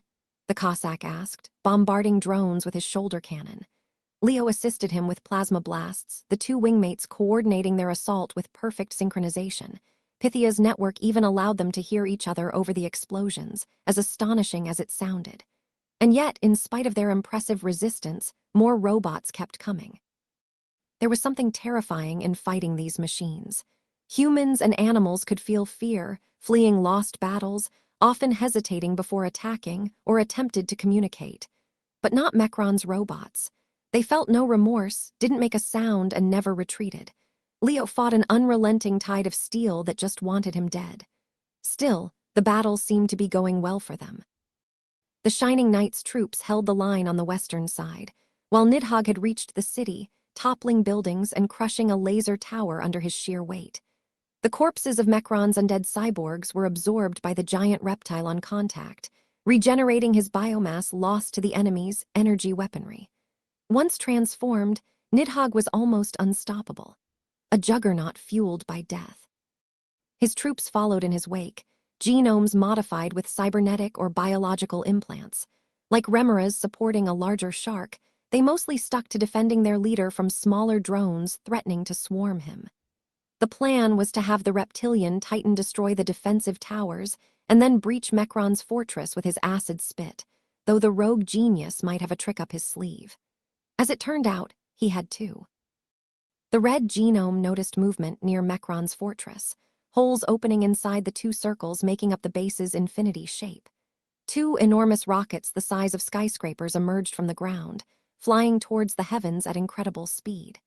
The Kujata and the Bahamut had been launched. Leo immediately raced after them, unleashing a plasma beam at the Kujata. A force field around the rocket negated his attack, and though it briefly shorted out, the two orbital weapons continued their ascent. If they get too far, Leonard couldn't finish his sentence, blasting a path through the flying robots. They weren't even fighting to win, but to delay. If, the Cossack replied with laconic wit, flying after the Kujata at full speed. The G-force involved would have crushed any normal pilot, but the vigilante powered through, catching up to the satellite. He was a man who believed in actions over words. Leonard pursued the Bahamut, intending to crash into it and bypass its force field, when a roar echoed from behind him. The red genome turned around, as a monster emerged from the fortress. The creature looked like some kind of biomechanical European dragon. The 10 meters tall reptile had wings similar to solar sails, its red scales mixed with black machinery covering the chest, the head, and the claws. Its yellow, reptilian eyes glared at the red genome, betraying a hint of intellect. What the hell was that? A biomechanical war machine. Leonard didn't have time to fight it, or the Bahamut may escape Earth's orbit. As if to answer his thoughts, the dragon pointed at Leonard with both its hands, the claws shining with crimson energy. A crushing force took over the living sun and forced him down. Much to his surprise, Leonard ended up crashing towards the ground, an invisible hand dragging him away from the Bahamut. Though he was more skilled with plasma and fire, Leonard could manipulate his own gravity. While he mostly used it to fly, he had learned a few other tricks. Manipulating his gravity field, he managed to collapse the effect, bringing him down, returning to the fight. What was that? Leonard asked out loud, pursuing the dragon. A gravity well. Gravity control, Pythia said as the dragon roared back. It's a red. Leonard thought he had misheard for a moment. What? But only humans. Until now. Mecron's power covered multi-agent systems, from artificial intelligences to nanotech constructs. His MO was to create AI dedicated to the creation of new technologies, allowing him to make breakthroughs in specialties outside his own. Mecron was the most dangerous kind of genius, the one who could make more. But to think he had uncovered the secret of elixirs, the rogue genius couldn't be allowed to escape, no matter what. Gathering up plasma in his core, Leonard fired a deadly beam at the creature. Though it moved at supersonic speed, the monster couldn't outspeed light. But as it turned out, it didn't need to. Instead, it turned its own gravity crushability on empty air, creating a miniature black hole the size of a fist. The phenomenon absorbed the dragon into itself before disappearing, the ion beam hitting nothing but air. Damn, did it use gravity to create a wormhole or something? Whatever the case, it had fulfilled its mission in delaying Leonard. The Cossack had somehow managed to bring down the Kujata, the satellite's wreckage crashing on Sarajevo's streets, but the Bahamut had become a faint light point in the skies. Shit! 73% chance that the Bahamut opens fire on Sarajevo once online, according to Calculator, Pythia warned, increasing by 1 point every 10 minutes. Had Mecron grown desperate enough to fire at his own base? It wasn't about winning anymore. Leonard turned towards the heavens, ready to pursue the satellite even into the dark reaches of space if needed when Pythia's voice interrupted him. No, don't. Hit the fortress and reach Mecron. Kill him before he pulls the switch. The odds are better. But the satellite will. Something worse is coming. Leonard froze. What do you mean? If his fortress isn't annihilated soon, Mecron will somehow kill everyone in Sarajevo, Pythia said, her composure breaking into genuine fear. Destroy the bunker at all costs. What's waiting for me inside? I don't know. Her words turned haunting. I only see black. It's all black. Leo braced himself for battle and flew at Mach speed through the fortress' metal walls. Mecron was waiting deep down.